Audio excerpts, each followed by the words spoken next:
April's good സ്റ്റോറീസിലേക്ക് ഏവർക്കും സ്വാഗതം. ശ്രീ പുനത്തിൽ കുഞ്ഞബ്ദുള്ള എഴുതിയ നോവൽ വാഗമരങ്ങൾ, അധ്യായം 26. ഡെയ്സിയോട് താങ്ക്സ് ഉണ്ട് കേട്ടോ. ഒരു രാവിലെ കുരുവിള ജേക്കബ് വിജയാഹ്ലാദത്തോടെ ഓടി വന്നു. ഡെയ്സി ലേഖയുടെ മുറിയിൽ നിന്ന് പുറത്തേക്കിറങ്ങുകയായിരുന്നു. അല്ല, ആ പെണ്ണിനെ പുറത്തുവിടാതിരിക്കുന്നതേ ദേ ഇപ്പം എല്ലാവരും അറിഞ്ഞു. ഡെയ്സിയുടെ മുഖത്തുനിന്ന് രക്തം വാർന്നു. ആര് പറഞ്ഞു? ഡെയ്സി മനോജിൻ്റെ മുറിയിലോട്ട് ചെന്നേ. അവിടെ ആളുകൾ കാത്തിരിക്കുക. എന്തിന്? ചെന്ന് നോക്ക്, വാ. കുരുവിള ജേക്കബിനോടൊപ്പം ആ മുറിയിൽ ചെന്ന് കയറിയപ്പോൾ ഡെയ്സി പകച്ചുപോയി. പല ആംഗിളുകളിൽ TV ക്യാമറകൾ, നോട്ട്ബുക്കും പേനയുമായി കാത്തിരിക്കുന്ന റിപ്പോർട്ടർമാർ. കമോൺ ഡെയ്സി, ഞാൻ കുറേ നേരമായി കാത്തിരിക്കുന്നു. മനോജ് സന്തോഷത്തോടെ വിളിച്ചു. വരൂ, ബ്രീഫ് ദം അബൌട്ട് ഹെർ. അതൊരു വലിയ വാർത്തയാകുന്ന ലക്ഷണമാണ്. ഡെയ്സി തറഞ്ഞു നിന്നു. അവൾക്ക് ശരീരം തളരുന്നതുപോലെ തോന്നി. ജീസസ്, ലേഖ ഇതൊക്കെ എങ്ങനെ താങ്ങും? മൂടി വയ്ക്കാൻ, വായടയ്ക്കാൻ കഴിയില്ലെന്ന് അവൾക്കറിയാമായിരുന്നു. അത് ശരിയല്ല. ഒരു കുറ്റകൃത്യമാണ് ബലാത്സംഗം. കുറ്റവാളികൾക്ക് ശിക്ഷ കിട്ടിയേ മതിയാകൂ. പക്ഷേ മറ്റൊരു കുറ്റകൃത്യം പോലെയല്ല ബലാത്സംഗം. ഇവിടെ കുറ്റവാളികൾക്കല്ല യഥാർത്ഥ ശിക്ഷ, കുറ്റകൃത്യത്തിൻ്റെ ഇരകൾക്കും കൂടിയാണ്. നോക്കൂ, ആ പെൺകുട്ടിക്ക് ഇതുവരെ ബോധം തെളിഞ്ഞിട്ടില്ല.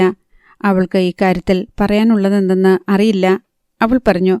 അവളുടെ അറിവും സമ്മതവുമില്ലാതെ ഇതുപോലെയൊരു സംഭവം വാർത്തയാക്കുന്നതിൻ്റെ എത്തിക്സിനെപ്പറ്റി ആലോചിക്കണ്ടേ? ഓ, അത് ശരി. ഒരു TV റിപ്പോർട്ടർ ചാടി വീണു. ഡോക്ടർ അപ്പോൾ ഇതിന് ഒത്താശ ചെയ്യുകയാണോ? ഡെയ്സി ദുർബലയായി.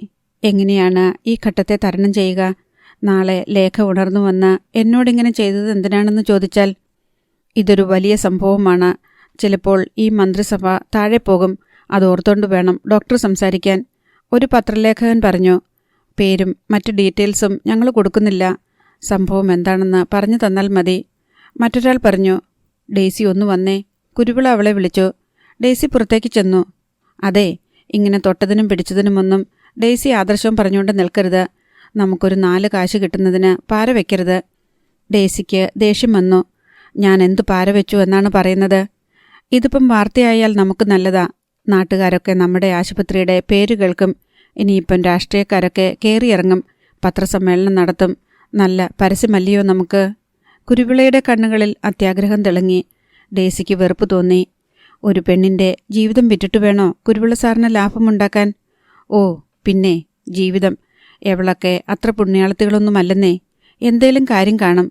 അല്ലേൽ പിന്നെ വഴിയെ നടക്കുന്ന മറ്റു പെണ്ണുങ്ങളെയൊന്നും ആരും ബലാത്സംഗം ചെയ്യാത്തതെന്താ? ഡെയ്സിക്ക് പിന്നെയും ദേഷ്യം വന്നു. അത് അവസരം കിട്ടാത്തതുകൊണ്ടാവും. അങ്ങനെ വിചാരിച്ചുകൂടെ? കുരുവിളയ്ക്ക് ദേഷ്യം വന്നു. എനിക്കിത് കേൾക്കുമ്പോഴാ. ഡെയ്സിക്ക് കുറച്ച് കൂടുതലാ. എന്നതാ ഇത്രയ്ക്കങ്ങ് മേല് നോവാൻ? അവൾ ഡെയ്സിയുടെ അനിയത്തിയൊന്നുമല്ലല്ലോ. ഡെയ്സി പണിപ്പെട്ട് ശോഭമടക്കി. അല്ല, പക്ഷേ അനിയത്തിയെപ്പോലെയാണ്. ഈ സംഭവത്തിൻ്റെ ഗൗരവം എനിക്കറിയാം. എനിക്കറിയുന്നത്ര സാറിനറിയില്ല. അതുകൊണ്ടാണ് ഇങ്ങനെ സംസാരിക്കുന്നത്. ഡെയ്സി ഒന്നും ദീർഘമായി നിശ്വസിച്ചു. SP-ക്ക് പരാതി കൊടുത്തിട്ടുണ്ട്. അത് രഹസ്യമായി കൈകാര്യം ചെയ്യേണ്ട കേസാണ്. അത്രയും സാർ അറിഞ്ഞാൽ മതി. ഈ ബഹളവും വാർത്താ പ്രാധാന്യവും കൊണ്ട് ഗുണമില്ലെന്ന് മാത്രമല്ല, ദോഷം വരികയും ചെയ്യും. കുറച്ച് ദിവസം ക്ഷമിക്കാൻ അവരോട് പറയൂ. പിന്നെ ഈ കണ്ട പത്രക്കാരുടെയൊക്കെ വാ മൂടിക്കെട്ടാൻ പോവുമല്ലയോ? കുരുവിളയ്ക്ക് ദേഷ്യം വന്നു. എന്താ ഇവിടെ പ്രശ്നം? മനോജ് എഴുന്നേറ്റ് വന്നു. ഓ, ഡെയ്സി ഓരോ ഇടങ്ങേറുണ്ടാക്കുന്നു. നീ തന്നെ ഒന്ന് പറഞ്ഞു കൊടുക്കടാ. കുരുവിള അകത്തേക്ക് പോയി. എന്താ ഡെയ്സി? മനോജ് കണ്ണടയൂരി ഡെയ്സിയുടെ അരികിലേക്ക് നിന്നു. അയാളുടെ കണ്ണുകൾ ചാരനിറത്തിൽ തിളങ്ങി. ഡെയ്സിക്ക് വല്ലാത്ത അലോസരം തോന്നി. ഒന്നുമില്ല. നമ്മളായിട്ട് ഇങ്ങനെയൊരു പത്രസമ്മേളനം നടത്തി ഒരു പേഷ്യൻറ്റിൻ്റെ വിവരങ്ങൾ പുറത്തു പറയാൻ പാടില്ല. അത് ശരിയല്ല. ഭാവിയിൽ കുഴപ്പങ്ങൾ വിളിച്ചു വരുത്തുകയും ചെയ്യും. മനോജ് അവളെ നോക്കി ചിരിച്ചു. എന്തു കുഴപ്പം? നമ്മൾ പറഞ്ഞില്ലെങ്കിലും അവർ റിപ്പോർട്ട് ചെയ്യും. പോലീസ് പറഞ്ഞു കൊടുക്കില്ലേ? It's already a big issue. അതെ, ഈ കാണുന്നതിലും വലിയ ഇഷ്യൂവാണിത്. അതുകൊണ്ടാണ് ഞാൻ പറയുന്നത്, ആശുപത്രിയുടെയോ നമ്മുടെയോ ഭാഗത്തു നിന്ന് ഒരു തരത്തിലും ഒരു പ്രസ്താവനയും ഉണ്ടാകാൻ പാടില്ല. ഡെയ്സി അരിശമടക്കാൻ പണിപ്പെട്ടു. ഇവരെ ആഘോഷിക്കുന്നത് ഒരു ജീവൻ കൊണ്ടാണ്. ഒരു സ്ത്രീയുടെ ജീവിതം. നമ്മളെ പഠിപ്പിച്ചത് ജീവൻ കൊടുക്കാനാണ്, ജീവിതം തകർക്കാനല്ല. മനോജ് കണ്ണട കൈകളിൽ കറക്കി അവളെ കൗതുകത്തോടെ നോക്കി. നാളെ ആ പേഷ്യൻ്റ് എഴുന്നേറ്റ് വരുമ്പോൾ ആര് പറഞ്ഞിട്ടാണ് തൻ്റെ ചികിത്സയുടെ രഹസ്യ വിവരങ്ങൾ പുറത്തുവിട്ടതെന്ന് ചോദിക്കുമ്പോൾ എന്തു പറയും? അതുപോകട്ടെ, ഈ കേസിൻ്റെ രാഷ്ട്രീയ പ്രശ്നങ്ങൾ മനസ്സിലാക്കണം. എവിടെയെങ്കിലും എന്തെങ്കിലും പാളിപ്പോയാൽ മുഴുവൻ കുഴപ്പവും ഈ ആശുപത്രിയുടെ മേലായിരിക്കും. എനിക്ക് അത് ഏറ്റെടുക്കാൻ വയ്യ. ഇപ്പോൾ തന്നെ വേണ്ടത്രയായി. മനോജ് അവളെ സാഗൂതം നോക്കി. ഇനിയിപ്പോൾ ഇവരോട് നമ്മൾ എന്തു പറയും? ഡെയ്സി അയാളെ ക്ഷോഭത്തോടെ നോക്കി. ഞാൻ പറഞ്ഞോളാം. അവൾ മുറിയിലേക്ക് കടന്നു ചെന്നു.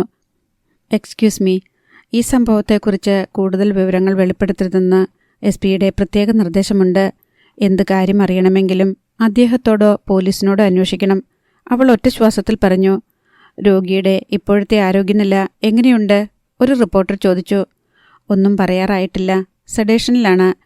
പരിശോധനയിൽ എത്ര പേർ ബലാത്സംഗം ചെയ്തെന്ന് തെളിഞ്ഞു? ഡെയ്സി അയാളെ തറപ്പിച്ചു നോക്കി. സോറി, ഇത്തരം ചോദ്യങ്ങൾക്ക് മറുപടി പറയാൻ ബുദ്ധിമുട്ടുണ്ട്. വിവരങ്ങൾ മറച്ചുവെക്കുമ്പോൾ നിങ്ങൾ കുറ്റവാളികളെ സഹായിക്കുകയല്ലേ ഡോക്ടർ? ഒരു സ്ത്രീ ഈർഷ്യയോടെ ചോദിച്ചു. ക്ഷമിക്കണം, എനിക്ക് കൂടുതൽ പറയാൻ അനുവാദമില്ല. അവൾ പുറത്തേക്ക് നടന്നു. ഞങ്ങൾക്ക് ആ കുട്ടിയെ ഒന്ന് കാണാൻ പറ്റുമോ? വേറൊരാൾ ചോദിച്ചു. ഇല്ല. ഡെയ്സി അവസാനിപ്പിച്ച് പുറത്തേക്ക് നടന്നു. അനുഭവിക്കും, ഇതിനൊക്കെ അനുഭവിക്കും. കുരുവിള ജേക്കബ് പിന്നാലെ വന്നു. പത്രക്കാരെയാ പിണക്കി വിടുന്നത്. ആ പ്രവചനം ഫലിച്ചു. പിറ്റേന്ന് മുതൽ അവൾ അത് കണ്ട് മനസ്സിലാക്കുകയും ചെയ്തു. വെടിമരുന്നിൽ ഒരു തീപ്പൊരി പാറി വീഴും പോലെ. പിന്നെ ഒന്നിനു പിറകെ ഒന്നായി സ്ഫോടനങ്ങൾ. പത്രങ്ങൾ, ചാനലുകൾ, ക്യാമറ ഫ്ലാഷുകൾ. കൂട്ടബലാത്സംഗം. ഡോക്ടർ കുറ്റവാളികളുമായി ഒത്തുകളിക്കുന്നു. മരുന്ന് മാറി കുത്തിവെച്ച് രോഗിയെ കൊന്നെന്ന കേസിൽ സസ്പെൻഷനുണ്ടായ ഡോക്ടർ ഡെയ്സി വർഗീസ് വിവരങ്ങൾ മൂടിവെക്കുന്നു. ഡെയ്സിക്ക് ഓർക്കുംതോറും ശ്വാസം മുട്ടി. ലേഖയുടെ കിടപ്പ്, അവളുടെ മുഖം, അവളുടെ ദൈന്യത. ഒരാളും തുണയ്ക്കില്ലാതെ. ഡെയ്സിക്ക് നെഞ്ചു പിളരുന്ന വേദന തോന്നി. നേര്യമംഗലം പീഡനക്കേസ്. നാട്ടിലെ ധനാഢ്യൻ്റെ ഭാര്യ, കുലീന കുടുംബത്തിലെ അംഗം. റബ്ബർ തോട്ടത്തിൽ ക്രൂരമായി ബലാത്സംഗം ചെയ്യപ്പെട്ട്. ഡെയ്സിക്ക് പത്രങ്ങൾ മറിച്ചു നോക്കാൻ തന്നെ ഭയം തോന്നി. ലേഖ മയക്കത്തിൽ നിന്ന് ഉണർന്നിരുന്നില്ല. കണ്ണു തുറക്കുമ്പോഴൊക്കെ അവൾ ഭ്രാന്തമായി പെരുമാറി. അതുകൊണ്ട് മരുന്ന് കൊടുത്ത് മയക്കുന്നത് തുടർന്നു. ലേഖയെ കഴിയുന്നത്ര മറച്ചു പിടിക്കാൻ ഡെയ്സി ശ്രമിച്ചിരുന്നു. 2-3 ദിവസങ്ങൾ മാത്രം. അത് കഴിഞ്ഞപ്പോൾ വാർത്ത ചോർന്നു. ആ ആശുപത്രിയിൽ ലേഖയെ ഒന്നെത്തിനോക്കാൻ അവസരം കിട്ടിയ ഓരോ ആളും അവനവന് ചെയ്യാവുന്നത് ചെയ്തു. തൂപ്പുകാരി മറിയക്കുട്ടി മുതൽ അറ്റൻഡർ തോമസ് വരെ, സെക്യൂരിറ്റി ജീവനക്കാരൻ റഷീദ് മുതൽ ഉടമസ്ഥൻ കുരുവിള ജേക്കബ് വരെ, രാവിലെ മുതൽ ICUവിൻ്റെ വാതിൽക്കൽ ആശുപത്രി ജീവനക്കാർ വരെ ഉൾപ്പെട്ട ആൾക്കൂട്ടമായി. ഇടയ്ക്കിടെ പോലീസുകാർ. വല്ലതും പറഞ്ഞോ? എന്താണ് സ്ഥിതി? ഇല്ല, അവൾക്ക് തീരെ വയ്യ. ജയദേവൻ വരുമെന്ന പ്രതീക്ഷയുണ്ടായിരുന്നു ഡെയ്സിക്ക്.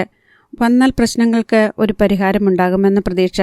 പ്രത്യേകിച്ച് അടിസ്ഥാനമൊന്നുമില്ലെങ്കിലും പത്രങ്ങളിൽ സംഗതി വാർത്തയായപ്പോൾ ഒരു വൈകുന്നേരം ഡെയ്സിയെ കാണാൻ ഒരു അതിഥി എത്തി. ICUവിൽ ലേഖയുടെ അടുത്തിരുന്ന് വായിക്കുകയായിരുന്നു ഡെയ്സി. ഡോക്ടറെ കാണാൻ ഒരാൾ. തോമസ് വന്ന് വിളിച്ചു. പുറത്തേക്ക് വന്നപ്പോൾ കാത്തുനിന്ന ആളെ കണ്ട് ഡെയ്സി ഞെട്ടി. ചാക്കോച്ചൻ.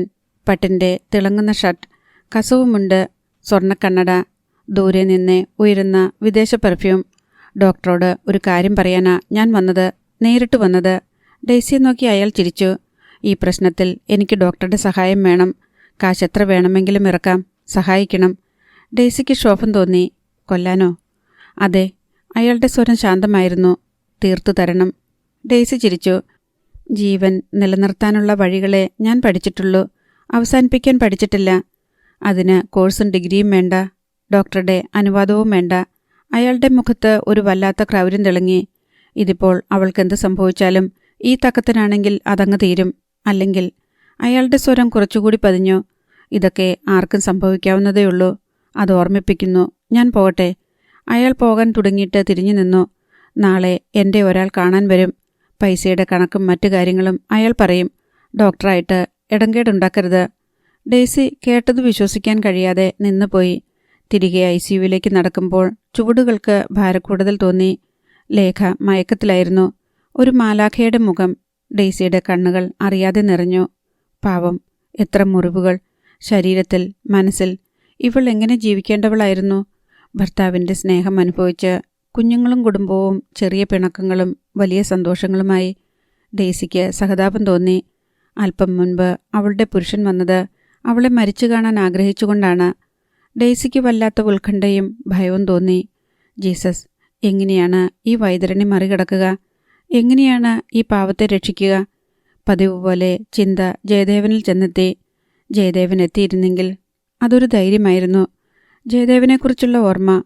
പേടി വരുമ്പോൾ, തനിച്ചാകുമ്പോൾ മുമ്പ് ജീസസിനെക്കുറിച്ച് ഓർമ്മിക്കുന്നത് പോലെ ഇപ്പോൾ താൻ ജയദേവനെക്കുറിച്ച് ചിന്തിക്കുകയാണെന്ന് ഡെയ്സി ഓർത്തു. രണ്ടുപേരും കയ്യെത്ത ദൂരത്താണ്. തോന്നലുകളാണ്, സ്വപ്നങ്ങളാണ്. ഡെയ്സിയുടെ മനസ്സ് കാണാത്തവരാണ്. ക്രൂരമായ പരീക്ഷണങ്ങളിലൂടെ വഴി നടത്തുന്നവരാണ്. ഒരാഴ്ചയെന്നാണ് ജയദേവൻ വാക്ക് പറഞ്ഞിരുന്നത്. ഒരാഴ്ച, ഒരു യുഗം. തലേന്ന് ഡെയ്സി ഏറെ നേരം പ്രാർത്ഥിച്ചു. ലേഖയ്ക്ക് പ്രതിസന്ധികളെ നേരിടാനുള്ള കരുത്ത് കിട്ടട്ടെ. ജാസ്മിനും അലക്സിനും നന്മ വരട്ടെ. എല്ലാവർക്കും നന്മ വരട്ടെ. രാജിയുടെ മനസ്സ് മാറട്ടെ. ജയദേവന് പ്രിയപ്പെട്ടവളെ തിരിച്ചു കിട്ടട്ടെ. ഡെയ്സി ആത്മാർത്ഥമായി പ്രാർത്ഥിച്ചു. നിനക്കോ?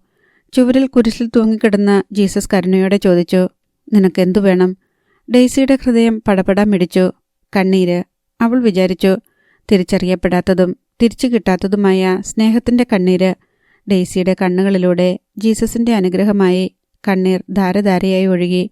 പിറ്റേന്ന് ജയദേവൻ വന്നു. വൈകിട്ട്. അതിനു മുൻപ് മറ്റൊരാൾ കൂടി ഡെയ്സിയെ കാണാൻ വന്നു. തീരെ പ്രതീക്ഷിക്കാത്ത ഒരു അതിഥി, രാജലക്ഷ്മി. അധ്യായം 27. ചന്ദന നിറത്തിൽ കറുപ്പ് ബോർഡറുള്ള സാരി, പിന്നിൽ കെട്ടിവെച്ച മുടി, കണ്ണട. രാജലക്ഷ്മിയെ നോക്കിയപ്പോൾ ഡെയ്സിക്ക് ബഹുമാനം തോന്നി. അധ്യാപിക, എഴുത്തുകാരി എന്നൊക്കെ കേൾക്കുമ്പോൾ മനസ്സിൽ തെളിയുന്ന അതേ ചിത്രം. രാജലക്ഷ്മി വന്നതെന്തിനായിരിക്കും എന്ന് ചിന്തിച്ചപ്പോൾ പെട്ടെന്ന് ഡെയ്സിയുടെ മനസ്സിൽ ഒരേ സമയം വെയിലും മഴക്കാറും നിറഞ്ഞു. തന്റെ മധ്യസ്ഥത ഫലവത്തായോ? ജയദേവനോടൊപ്പം പോകാൻ രാജി തയ്യാറാണോ? ആ ഓർമ്മയിൽ അവളുടെ മനസ്സ് മങ്ങുകയും ചെയ്തു. അതെന്തുകൊണ്ടെന്ന് ചിന്തിക്കാൻ ഡെയ്സിക്ക് ലജ്ജ തോന്നി. ഞാൻ തീരെ പ്രതീക്ഷിച്ചില്ല, ഡെയ്സി പറഞ്ഞു. അന്ന് ഡെയ്സി വന്നപ്പോൾ ഞാനും തീരെ പ്രതീക്ഷിച്ചിരുന്നില്ലല്ലോ. രാജി കണ്ണട നടുവിരൽ കൊണ്ട് സ്റ്റൈലിൽ മൂക്കിൻ തുമ്പിലേക്ക് തള്ളിവെച്ചു. പകരത്തിനു പകരം? ഡെയ്സി സൗഹൃദത്തോടെ ചോദിച്ചു. രാജി പെട്ടെന്ന് ഗൗരവം പൂണ്ടു. എനിക്ക് ചില സീരിയസായ കാര്യങ്ങൾ സംസാരിക്കാനുണ്ട്. നമുക്ക് എൻ്റെ ക്വാർട്ടേഴ്സിലേക്ക് പോകാം. ഡെയ്സി എഴുന്നേറ്റു. ക്വാർട്ടേഴ്സിൽ സ്വീകരണ മുറിയിലിരിക്കുമ്പോൾ ഡെയ്സിക്ക് ചെറിയൊരു സഭാകമ്പം പിന്നെയും തോന്നി. രാജി എന്തായിരിക്കും പറയാൻ തുടങ്ങുന്നത്? നല്ല കാര്യങ്ങളാകണേ എന്ന് അവൾ പ്രാർത്ഥിച്ചു. ഞാൻ വന്നത്. രാജി പെട്ടെന്ന് ഡെയ്സിയെ ഉറ്റുനോക്കി. അന്ന് ഡെയ്സി ആവശ്യപ്പെട്ട കാര്യത്തെക്കുറിച്ച് സംസാരിക്കാനാണെന്ന് ഡെയ്സി വിചാരിച്ചിരിക്കും. പക്ഷേ അതല്ല. ഡെയ്സി അമ്പരപ്പോടെ നോക്കി. മറ്റൊരു കാര്യത്തെക്കുറിച്ച് പറയാനാണ്. എന്തായാലും പറഞ്ഞോളൂ.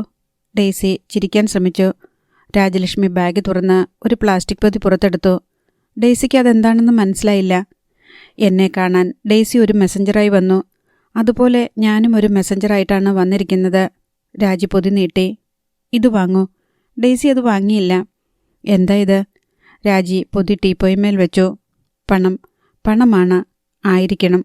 അത്രയേ എനിക്കറിയൂ. ഇത് ഡെയ്സിയെ ഏൽപ്പിക്കുന്നിടത്ത് എൻ്റെ ജോലി തീർന്നു. ഇനിയെല്ലാം ഡെയ്സിയുടെ ഇഷ്ടം. ഡെയ്സി കൈ പൊള്ളിയതുപോലെ ചാടി എഴുന്നേറ്റു. പണമോ? എനിക്കോ? എന്തിന്? രാജി എന്തിനാണ് എനിക്ക് പണം തരുന്നത്? രാജി അക്ഷോഭ്യയായി ഡെയ്സിയെ നോക്കി. ഞാനല്ല, ഇത് മറ്റൊരാൾ തന്നുവിട്ടതാണ്. എന്തിനാണെന്ന് എനിക്കറിയില്ല. എന്നോട് ആവശ്യപ്പെട്ടു, ഞാൻ അനുസരിക്കുന്നു. ഡെയ്സിക്ക് പെട്ടെന്ന് ദേഷ്യം തോന്നി. അങ്ങനെ എന്തിനെന്ന് ചോദിക്കാതെ അനുസരിക്കാൻ രാജിയെപ്പോലൊരാൾ തയ്യാറാകുമോ? ഡെയ്സി അവളെ തറപ്പിച്ചു നോക്കി. ആകട്ടെ, ആരാണ് പണം തന്നുവിട്ടത്? എനിക്ക് വളരെ ബഹുമാനമുള്ള ഒരാൾ. രാജി എഴുന്നേറ്റു. അത്രയേ എനിക്ക് പറയാൻ കഴിയൂ. ഇത് ഇവിടെ എത്തിക്കണമെന്ന് പറഞ്ഞു. ഡെയ്സിയോട് കാര്യം പറയണ്ട, അല്ലാതെ തന്നെ മനസ്സിലാകുമെന്നും. ഡെയ്സിക്ക് അതൊരു വല്ലാത്ത അടിയായിരുന്നു. ആരാണ് തനിക്ക് പണം തന്നുവിട്ടതെന്ന് അവൾക്ക് പെട്ടെന്ന് മനസ്സിലായി. അവളുടെ മനക്കണ്ണിൽ തളർന്നു കിടക്കുന്ന ഒരു രൂപം തെളിഞ്ഞു. മുഖത്ത് വരഞ്ഞതുപോലെ മുറിവുകളുള്ള, ശരീരം മുഴുവൻ മാന്തിക്കീറിയ വ്രണങ്ങളുള്ള ഒരു പാവം പെൺകുട്ടിയുടെ രൂപം. ഡെയ്സിക്ക് കോപം തിളച്ചു. എനിക്ക് മനസ്സിലാകും ആരാണ്, എന്തിനാണ് പണം തന്നുവിട്ടതെന്ന്.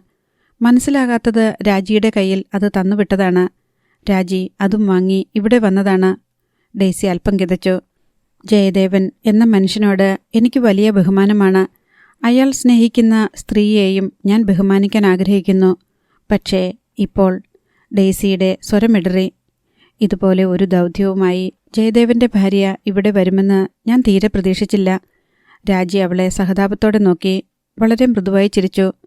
ഡെയ്സിയുടെ പ്രതീക്ഷയ്ക്കൊത്ത് ജീവിക്കേണ്ട ഒരു ബാധ്യതയും എനിക്കില്ല. എനിക്ക് അങ്ങനെ ആരുടെയും പ്രതീക്ഷയ്ക്കൊത്ത് ജീവിക്കാൻ വയ്യ. അവൾ ഡെയ്സിയെ നോക്കി. ഞാൻ എഴുത്തുകാരി മാത്രമല്ല, പൊതുപ്രവർത്തകയും കൂടിയാണ്. അത് ഡെയ്സിക്ക് അറിയുമോ എന്നറിയില്ല. ഞാൻ ഫൗണ്ടർ പ്രസിഡൻ്റായ ഒരു സംഘടനയുണ്ട്, ജീവജ്യോതി. അതിൻ്റെ കീഴിൽ 4-5 പുനരധിവാസ കേന്ദ്രങ്ങളുണ്ട്.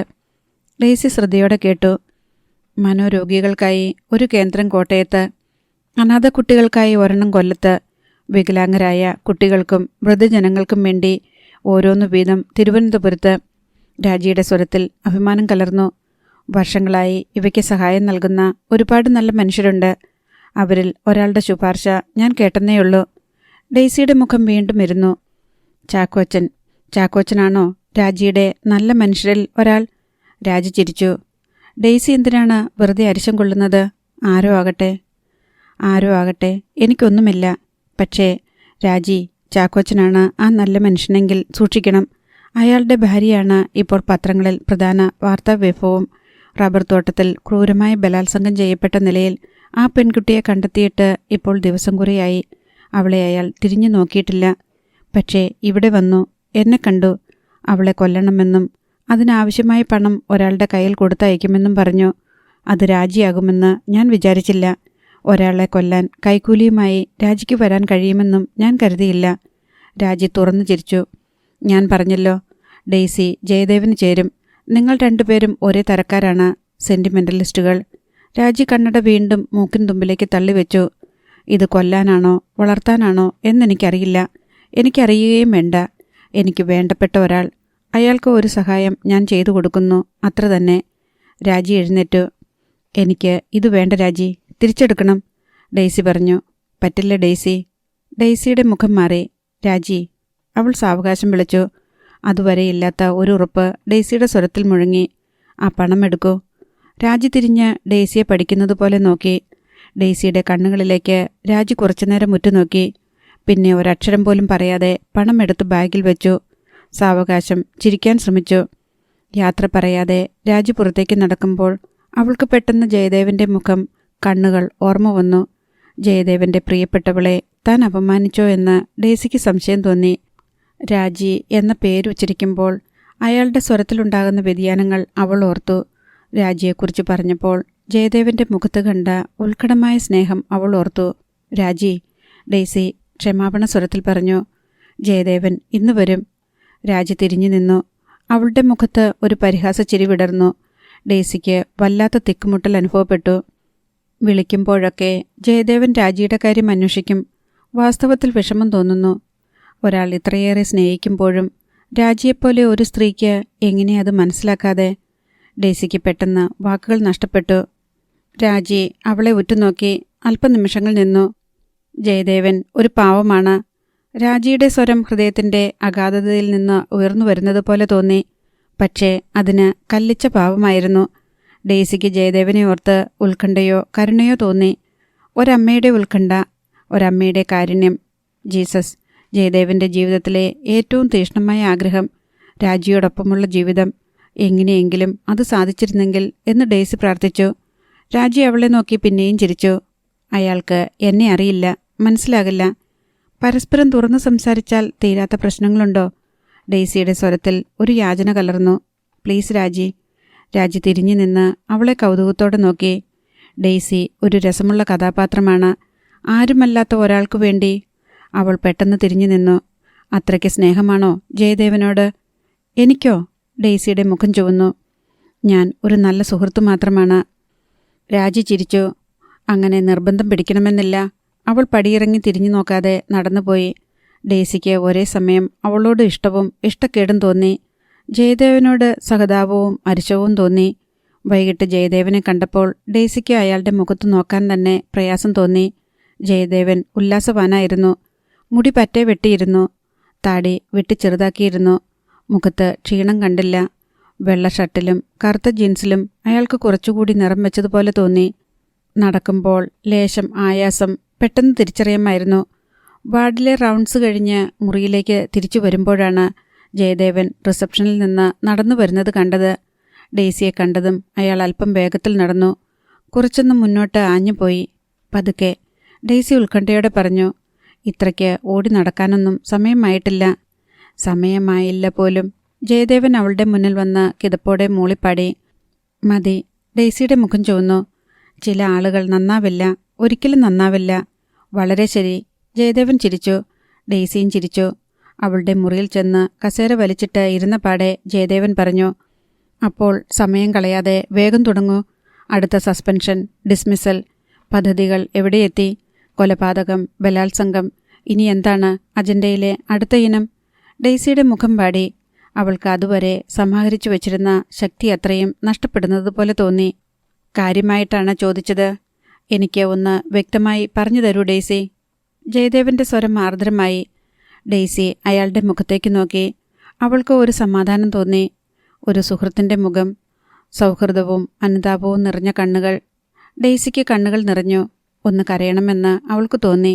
വെറുതെ ഈ മനുഷ്യൻ്റെ മുഖത്തേക്ക് നോക്കി, ചുവരിൽ തറച്ച ക്രിസ്തുവിൻ്റെ രൂപത്തിൽ നോക്കിയെന്നതുപോലെ. ഡെയ്സി കൈമുട്ടുകൾ മേശപ്പുറത്ത് ഊന്നി കൈകളിൽ മുഖം താങ്ങി ജയദേവനെ നോക്കി. പിന്നെ പതുക്കെ പറയാൻ തുടങ്ങി. അയാൾ പോയതു മുതലുള്ള കാര്യങ്ങൾ, ഓരോ സംഭവങ്ങൾ. ലേഖ, ചാക്കോച്ചൻ, ജാസ്മിൻ. ജയദേവൻ കസേരയിൽ തല ചായ്ച്ച് കണ്ണടച്ച് കേട്ടിരുന്നു.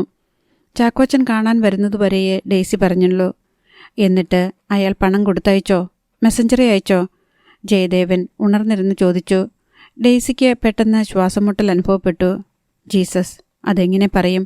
പറഞ്ഞാൽ ജയദേവൻ അതെങ്ങനെ ഉൾക്കൊള്ളും? ജയദേവൻ എഴുന്നേറ്റു. അയാൾ ആരെയെങ്കിലും അയച്ചാൽ വിവരം എന്നെ അറിയിക്കണം. ഡെയ്സി ഒന്നും പറഞ്ഞില്ല.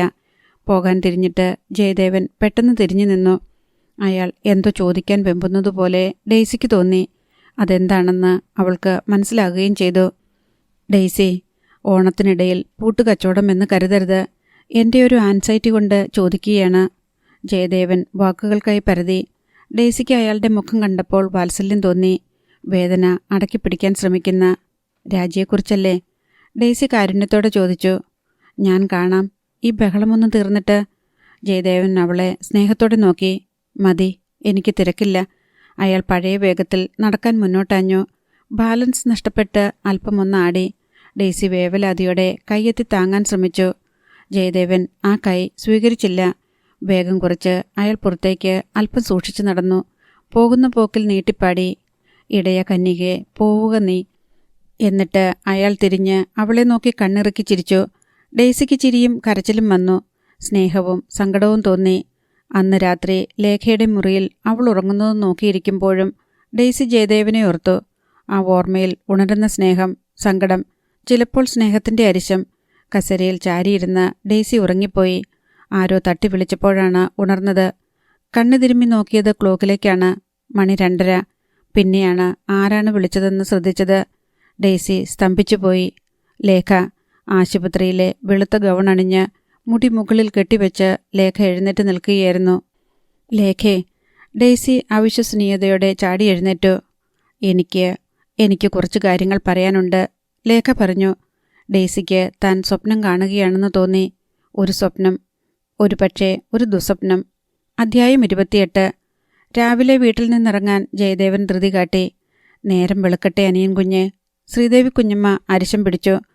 തന്നെ നടക്കാൻ വയ്യെങ്കിലും ചാടിക്കൊള്ളണം. അഹങ്കാരം. അല്ലാതെന്താ അത്? എന്നെ പറഞ്ഞാൽ മതി. നിന്നെയൊക്കെ ഇങ്ങനെ വളർത്തിവെച്ചതിന് എന്നെ തല്ലണം.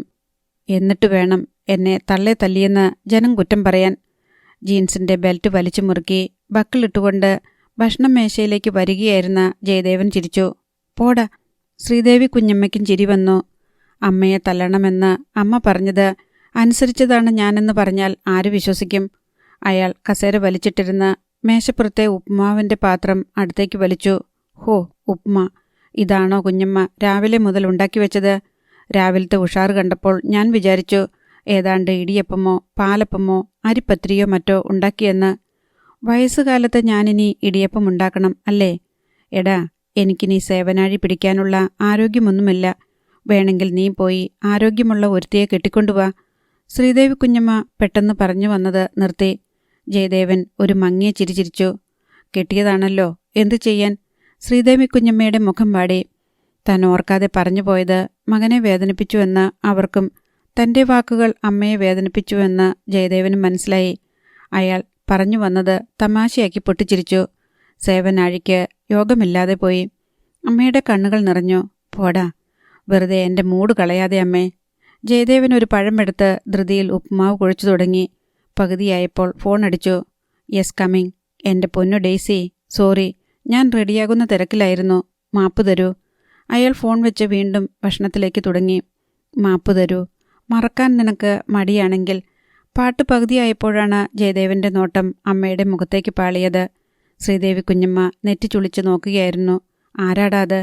ജയദേവൻ അമ്മയെ നോക്കി പൊങ്ങി വന്ന ഒരു ചിരിയടക്കി.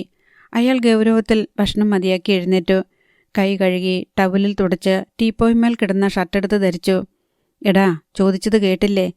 കേട്ടു. വിളിച്ചത് ഡെയ്സി. അത് മനസ്സിലായില്ലേ അമ്മയ്ക്ക്? അമ്മ മകനെ തറപ്പിച്ചു നോക്കി. എന്നുവെച്ചാൽ? ഡെയ്സി നമ്മുടെ വീട്ടിൽ എന്നെ കാണാൻ വന്നില്ലേ, ഡോക്ടർ ഡെയ്സി? നീ എന്തിനാ എൻ്റെ പൊന്നു ഡെയ്സി എന്ന് വിളിച്ചത്? ശ്രീദേവി കുഞ്ഞമ്മയുടെ മുഖം കൂർത്തു. അതിപ്പം അങ്ങനെയൊക്കെ ചോദിച്ചാൽ ഈ അമ്മയ്ക്ക് ഒരു ലേശം പോലും വകതിരിവില്ലേ? അങ്ങനെ സ്നേഹമായിട്ട് എൻ്റെ പൊന്നു ഡെയ്സി എന്നൊക്കെ വിളിക്കുന്നത് പൊതുവെ പെണ്ണുങ്ങൾക്ക് സന്തോഷമല്ലേ? ജയദേവൻ ചിരിയടക്കി. അമ്മയുടെ മുഖമിരുണ്ടു. നിനക്കിപ്പം അവളെ അങ്ങനെ സന്തോഷിപ്പിച്ചിട്ട് എന്താ കാര്യമെന്നാ ഞാൻ ചോദിച്ചത്. എനിക്കിതിനൊന്നും മറുപടി പറയാൻ വയ്യ. അല്ല, ഇതിലേതാണ്ട് കള്ളത്തരമുണ്ട്. അന്ന് നിന്നെ അവൾ കാണാൻ വന്നു. എന്നിട്ട് എന്നെ കാണാൻ നിൽക്കാതെ ഓടിക്കളഞ്ഞു. അതെന്താ? അതിലെന്താ ഇത്ര ഒളിച്ചുകളി? ഓ, ഈ അമ്മയുടെ ഒരു ബുദ്ധി. എന്നാലിനി സത്യം പറയാം. ഞങ്ങൾ അഗാധമായ പ്രേമത്തിലാണ്. എനിക്ക് ഡെയ്സിയും ഡെയ്സിക്ക് ഞാനും. അതാണല്ലേ നിനക്ക് ഈയിടെയായിട്ട് മുഖത്തൊരു തെളിച്ചം? മറ്റവളെക്കുറിച്ച് ആദ്യ കുറച്ച് കുറവ്. ഈ അമ്മയുടെ ഒരു കാര്യം. ജയദേവൻ മുടി ചീകി താടി ഒതുക്കി പോക്കറ്റിൽ പേനയെടുത്ത് കുത്തി. പോക്കറ്റ് റെക്കോർഡർ ജീൻസിൻ്റെ പോക്കറ്റിൽ തിരുകി അമ്മയുടെ താടിയിൽ തട്ടി. ഒരു ചെറിയ ക്ലൂ തന്നാൽ മതി, പിന്നെ പിടിച്ചു കയറിക്കോളും. ഹോ, ഈ ബുദ്ധി ഞങ്ങൾക്ക് മക്കൾക്ക് കിട്ടിയില്ലല്ലോ എന്നാലോചിക്കുമ്പോഴാ. അമ്മ പുരുകം ചുളിച്ച് ജയദേവനെ നോക്കി. എന്നാലും അനിയൻ കുഞ്ഞെ, ഒരു ക്രിസ്ത്യാനിയെന്ന് പറയുമ്പോൾ ക്രിസ്തു മതത്തിൽ വിശ്വസിക്കുന്നവർ. ജയദേവൻ പുറത്തേക്ക് നോക്കി. ഗേറ്റ് കടന്ന് ഓഫീസിലെ കാർ വരുന്നത് അയാൾ കണ്ടു. അതായത് മാമോദിസ വെള്ളം വീണവർ. യാത്ര പറയാതെ അയാൾ പടിയിറങ്ങിപ്പോയി. എങ്ങോട്ടാ സാറേ? ഡ്രൈവർ രാജേന്ദ്രൻ സൗഹൃദഭാവത്തിൽ ചോദിച്ചു. ഇവിടെ നമ്മുടെ ചാക്കോച്ചൻ മുതലാളിയുടെ വീട്ടിലേക്ക്. മറ്റേ റേപ്പ് കേസിലെ? അതുതന്നെ. ജയദേവൻ സീറ്റിൽ ചാരിക്കിടന്നു. ചാക്കോച്ചൻ, ചാക്കോ മാത്തൻ, പുന്നപ്പാട്ട് കുടുംബം. കാഞ്ഞിരപ്പള്ളിയിൽ റബ്ബറും, മൂന്നാറിൽ ലേലവും കുരുമുളകും, തേനിയിൽ 500 ഏക്കർ ഫാം, വയനാട്ടിൽ ഇഞ്ചി കൃഷി, കർഷകരത്നം.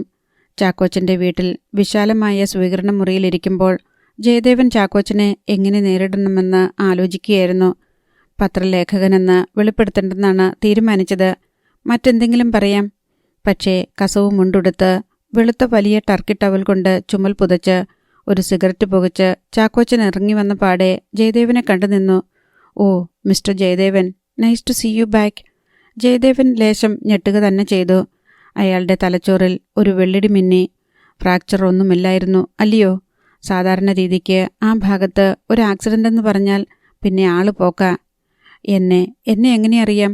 ജയദേവൻ ചിരിക്കാൻ ശ്രമിച്ചു. അയാൾ എതിരെ കസേരയിൽ വന്നിരുന്നു. നമ്മൾ കച്ചവടക്കാരല്ലേ? വേണ്ടവരെയൊക്കെ അറിയാതെ പറ്റുമോ ജയദേവ? കസേരയിൽ ചാരിയിരുന്ന് സിഗരറ്റ് ആഷ്ട്രയിൽ കുത്തിക്കിടത്തി ചാക്കോച്ചൻ ചോദിച്ചു. പിന്നെ എന്നാ ഉണ്ട് വിശേഷങ്ങൾ? വന്നത് റേപ്പ് കേസിനെപ്പറ്റി ചോദിക്കാനായിരിക്കുമല്ലോ. ജയദേവൻ ചിരിച്ചു. അല്ല. ചാക്കോച്ചൻ കൂട്ടുപുരുകം അല്പമൊന്ന് ഉയർത്തി. ജയദേവനും കസേരയിൽ ചാരിക്കിടന്നു. കുരുമുളകിൻ്റെ വിലയിടിവ് കേരള എക്കണോമിയെ എങ്ങനെ ബാധിക്കുന്നുവെന്ന് ചോദിക്കാനാണ്. വാസ്തവത്തിൽ എന്താണ് ചാക്കോച്ചൻ്റെ അഭിപ്രായം? ചാക്കോച്ചൻ്റെ വെളുത്ത സൗമ്യമായ മുഖം അല്പം വിളറി. അതിപ്പോൾ കുരുമുളകിൻ്റെ കാര്യം വലിയ കഷ്ടത്തിലാ. ശ്രീലങ്കൻ പെപ്പർ അല്ലയോ ഇപ്പോൾ മാർക്കറ്റിൽ സ്ട്രോങ്. നമുക്ക് അവരോട് കമ്പീറ്റ് ചെയ്യാൻ ബുദ്ധിമുട്ടുണ്ട്. മാത്രമല്ല വള്ളിവാട്ടം കാരണം ഇത്തവണ ക്രോപ്പ് തീരെ കുറവാതാനും. റബ്ബറിൻ്റെ വിലക്കയറ്റം കൊണ്ട് കാര്യമായ പ്രയോജനമില്ല അല്ലേ? ഇപ്പം കുറച്ച് ഭേദമാ, അത്രയുള്ളൂ. ചാക്കോച്ചൻ്റെ ആദ്യം കണ്ട ആത്മവിശ്വാസം കുറയുകയാണെന്ന് ജയദേവന് മനസ്സിലായി. അയാൾക്ക് ചിരി വന്നു. ആദ്യത്തെ വരവ്, ശൗര്യം, ആക്രമണം പ്രതീക്ഷിച്ചെടുത്ത് സൗഹൃദം കാണുമ്പോൾ ഏതു ഗുണ്ടയ്ക്കും തോന്നാവുന്ന ഒരു അപായഭീതി. ഈ കർഷകരുടെ ആത്മഹത്യ എന്ന് പറയുന്നത് വലിയ തൊന്തരവാണല്ലോ മന്ത്രിസഭയ്ക്ക്. ജയദേവൻ താടി തടവി കണ്ണിറുക്കി ചിരിച്ചു. ചാക്കോച്ചൻ കൂടുതൽ ദുർബലനാകുന്നത് അയാൾക്ക് കാണാമായിരുന്നു. അതെ, അതിൻ്റെ പുറത്ത് പെൺവാണിഭവും. ചാക്കോച്ചൻ പുരുകം ചുളിച്ചു. ഉവ്, മന്ത്രിസഭയുടെ കാര്യത്തിലല്ല. ഇവിടുത്തെ സ്ഥിതി എങ്ങനാ? ഇപ്പോൾ മന്ത്രിസഭ താഴെ വീണാൽ മുതലാളിമാർക്ക് അത് നല്ലതാണോ കുഴപ്പമാണോ? ചാക്കോച്ചൻ ദുർബലമായ ഒരു ചിരി ചിരിച്ചു. അതിപ്പം ഉടനെ വീഴത്തില്ലല്ലോ. മുസ്ലിം ലീഗുകാർ ഒരൊത്തുതീർപ്പിനും തയ്യാറാകാത്ത സ്ഥിതിക്ക് കോൺഗ്രസിൻ്റെ കാര്യമാന്നേലും ഹൈക്കമാൻഡ് ഒരു തീരുമാനമെടുക്കാതെ ഒന്നും എങ്ങും ചെന്നെത്തുകയല്ലോ. പക്ഷെ മന്ത്രിമാരിലൊരാൾ പെൺവാണിഭ കേസിലും മറ്റൊരാൾ റേപ്പ് കേസിലും വരുമ്പോൾ എവിടെയെങ്കിലും ചെന്നെത്താതിരിക്കുമോ? ചാക്കോച്ചൻ്റെ മുഖം പെട്ടെന്ന് വിവരണമായി. മനസ്സിലായില്ലല്ലോ ജയദേവ. ചാക്കോച്ചൻ്റെ ഇഷ്ടക്കാരൻ മന്ത്രിയല്ലയോ? ജയദേവൻ പകുതി മിമിക്രിയായും പകുതി ഗൗരവമായിട്ടും ചോദിച്ചു. നമ്മുടെ സ്വന്തം ആള്, അതിയാൻ വയസ്സുകാലത്ത് സ്വന്തക്കാരിയായ ഒരു പെണ്ണിനെ, അതും വളരെ അടുപ്പക്കാരനായ മുതലാളിയുടെ ഭാര്യ. ജയദേവൻ മുന്നോട്ടാഞ്ഞിരുന്നു. ചാക്കോച്ചനെ തറപ്പിച്ചു നോക്കി. അയാളുടെ സ്വരവും ഭാവവും പാടെ മാറി. കുടുക്കിയതാണല്ലേ? ചാക്കോച്ചൻ്റെ മുഖം മുറുകി. ഒരു വെടിക്ക് 2 പക്ഷി. മന്ത്രി എക്കാലത്തും കൂടെ നിൽക്കും. ഭാര്യയുടെ ശല്യം ഒഴിവാകുകയും ചെയ്യും. എനിക്കൊന്നും മനസ്സിലാകുന്നില്ല. വീട്ടിൽ കയറി തോന്നിവാസം പറഞ്ഞാലുണ്ടല്ലോ. ജയദേവൻ എഴുന്നേറ്റു. അയാൾ ഹസ്തദാനത്തിനായി കൈ നീട്ടി. സോറി, ചാക്കോച്ചനെ നോവിക്കാൻ വേണ്ടി പറഞ്ഞതല്ല. ഞാൻ ഇറങ്ങുകയാണ്. ചാക്കോച്ചൻ കൈ നീട്ടിയില്ല. അയാളെ തുറച്ചു നോക്കി നിന്നതേയുള്ളൂ. ജയദേവൻ പോകാനിറങ്ങിയപ്പോൾ പെട്ടെന്ന് ചാക്കോച്ചൻ ധൈര്യം വീണ്ടെടുത്തു. മിസ്റ്റർ ജയദേവൻ. ജയദേവൻ തിരിഞ്ഞു നിന്നു. പറഞ്ഞുപോയ വാക്കും എയ്തുവിട്ട അസ്ത്രവും തിരിച്ചെടുക്കാൻ പറ്റുകയില്ല. അറിയാമല്ലോ. കൊള്ളാവുന്നവരെക്കുറിച്ച് വല്ലതും പറഞ്ഞു പോയാലുണ്ടല്ലോ. അയാളൊരു സിഗരറ്റ് എടുത്ത് തീ കൊളുത്തി. ഒന്നാമത് ഈ സ്ഥലത്തിൻ്റെ ഒരു പ്രത്യേകത വെച്ച് ആകെ വളവും തിരിവുമാ. ഇന്നാളിൽ വീണ സ്ഥലത്തേക്കാൾ അപകടം പിടിച്ചതാ പല ഭാഗങ്ങളും. ജയദേവന് അയാൾ ഉദ്ദേശിച്ചതെന്താണെന്ന് മനസ്സിലായി. ജയദേവൻ താടി തടവി ചിരിച്ചു. അതെ, നമ്മുടെ രാജ്യത്തിൻ്റെ ഏതു ഭാഗത്താ ഇപ്പോൾ അപകടമില്ലാത്തത്? എല്ലാ സ്ഥലത്തും അപകടം പതിയിരിക്കുന്നു. അതും നമ്മളൊട്ടും പ്രതീക്ഷിക്കാത്ത ഭാഗത്ത്. അയാൾ പതിയെ പോകാനിറങ്ങി. ഒരു കാര്യം ചോദിക്കാൻ മറന്നു. ജയദേവൻ തിരിഞ്ഞു നിന്നു. ഡോക്ടർ ഡെയ്സിക്ക് ഏതാണ്ട് കൊടുത്തുവിടാമെന്ന് പറഞ്ഞിരുന്നല്ലോ. എന്താണ് ആളെ വിടാതിരുന്നത്? അയാളുടെ സ്വരം ശാന്തവും സൗമ്യവുമായിരുന്നു. ചാക്കോച്ചൻ്റെ മുഖത്ത് ക്ഷോഭമുയരുന്നത് കാണാമായിരുന്നു. അയാളുടെ മാന്യതയുടെയും സൗമ്യതയുടെയും മുഖപടം ഊർന്നു വീഴുന്നത് പോലെ മാഞ്ഞു. പകരം ഒരു തന്ത്രശാലിയും രക്തദാഹിയുമായ ഒരു ചെന്നായുടെ മുഖം തെളിഞ്ഞു. അയാൾ ജയദേവനെ തറപ്പിച്ചു നോക്കി കുറേ നിമിഷങ്ങൾ നിന്നു. കൊടുത്തുവിട്ടല്ലോ. വളരെ സാവകാശം ശബ്ദമുയർത്താതെ ഒരു താക്കീതിൻ്റെ സ്വരത്തിൽ ചാക്കോച്ചൻ പറഞ്ഞു. ജയദേവൻ ജാഗരൂകനായി. അന്ന് തന്നെ കൊടുത്തുവിട്ടു. പക്ഷേ വാങ്ങിക്കാതിരുന്നത് അവളല്ലേ? ജയദേവൻ്റെ നെറ്റി ചുളിഞ്ഞു. അത് അയാൾക്കൊരു വാർത്തയായിരുന്നു. അക്കാര്യം ഡെയ്സി അയാളോട് പറഞ്ഞിരുന്നില്ല. ചാക്കോച്ചൻ പെട്ടെന്ന് എതിരാളിയുടെ അമ്പരപ്പ് തിരിച്ചറിഞ്ഞു. അയാൾക്ക് പഴയ ആത്മവിശ്വാസം പതിയെ തിരിച്ചു കിട്ടുകയായിരുന്നു. സംശയമുണ്ടെങ്കിൽ ജയദേവന് നേരിട്ട് അന്വേഷിക്കാം. ഞാൻ അയച്ച ആളിൻ്റെ പേര് പറയാം. ജയദേവന് അപകടം മണത്തു. എതിരാളി തളർച്ചയുടെ ഒരു ഘട്ടത്തിൽ പെട്ടെന്ന് സ്മാർട്ടാകുമ്പോൾ സൂക്ഷിക്കണം. ഞങ്ങൾ തമ്മിൽ വളരെ പഴയ പരിചയക്കാരാ. അവരുടെ ഒരുപാട് സ്ഥാപനങ്ങളുടെ പേട്ടണ ഞാൻ. പിന്നെ അവരുടെ ആങ്ങളമാരുമായും എനിക്ക് നല്ല ബന്ധമാണെന്ന് കൂട്ടിക്കോ. ജയദേവൻ്റെ ചങ്കിൽ മർമ്മഭാഗത്ത് ചെറിയൊരു കൊളുത്തുവലി അനുഭവപ്പെട്ടു. ജയദേവൻ അറിയും. അല്ലേലും അവരുടെ പേര് കേരളത്തിൽ ആർക്കാ അറിയാത്തത്? ജയദേവന് പ്രത്യേകിച്ചും അറിയും. ജയദേവനെ നോക്കി ചാക്കോച്ചൻ സഹതാപത്തോടെ ചിരിച്ചു. അല്ലേലും താലി കെട്ടിയ ഭാര്യയെ ആർക്കാ അറിയാത്തത്? ജയദേവൻ ഒന്ന് ആടിപ്പോയി. ഒരടി കിട്ടിയ പ്രതീതി. ആദ്യത്തെ അമ്പരപ്പ് മാറിയപ്പോൾ അയാൾക്ക് പെട്ടെന്ന് വല്ലാത്ത ക്ഷോഭം തോന്നി. അയാൾക്ക് ചാക്കോച്ചൻ്റെ മുഖത്ത് നോക്കാൻ പോലും ശക്തിയുണ്ടായിരുന്നില്ല. ഇനിയും നേരെയാകാത്ത കാൽ വലിച്ചെടുത്ത് അയാൾ പുറത്തേക്ക് നടന്നു. കാറിൻ്റെ ഡോർ വലിച്ചു തുറക്കുമ്പോൾ കണ്ണു കാണാത്തത്ര ക്ഷോഭമുണ്ടായിരുന്നു ജയദേവന്. അരിശവും അപമാനവും സങ്കടവും നഷ്ടബോധവും കൊണ്ട് പുകയുന്ന ക്ഷോഭം. അയാൾക്ക് കണ്ണുകളിൽ തിളച്ച വെള്ളം നിറഞ്ഞു. പുകയിൽ കാഴ്ച മങ്ങി. ആ മങ്ങലിലും അയാൾ ആ കാഴ്ച കണ്ടു. മുറ്റത്ത് പാർക്ക് ചെയ്ത ആ വണ്ടി. അന്ന് തന്നെ ഓഫീസിൽ നിന്ന് വിളിച്ചിറക്കിക്കൊണ്ടുപോയ തൻ്റെ ബൈക്കിന് നേരെ റിവേഴ്സിൽ ഇറങ്ങി വന്ന ജയദേവൻ്റെ കണ്ണുകളിൽ നിന്ന് പെട്ടെന്ന് നീർ വറ്റിപ്പോയി. കണ്ണുകൾ മാത്രമല്ല, മനസ്സും വരണ്ടു. ഹോളിമാത ഹോസ്പിറ്റൽ.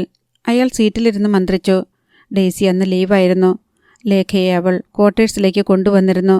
ബെഡ്റൂമിൽ ലേഖ ഉച്ചയ്ക്ക് മരുന്ന് കഴിച്ച് ഉറങ്ങുകയായിരുന്നു. ഉച്ചയുറക്കം 2 മണിക്കൂർ നീളും. ജയദേവൻ പോയിട്ട് വിവരമറിയാത്തതിൻ്റെ അങ്കലാപ്പിലായിരുന്നു ഡെയ്സി. ചാക്കോച്ചനെ കണ്ടു കാണില്ലേ? ലേഖ വെളിപ്പെടുത്തിയ വിവരങ്ങൾ പറഞ്ഞു കാണില്ലേ? അവളുടെ തീരുമാനം അറിയിച്ചു കാണില്ലേ?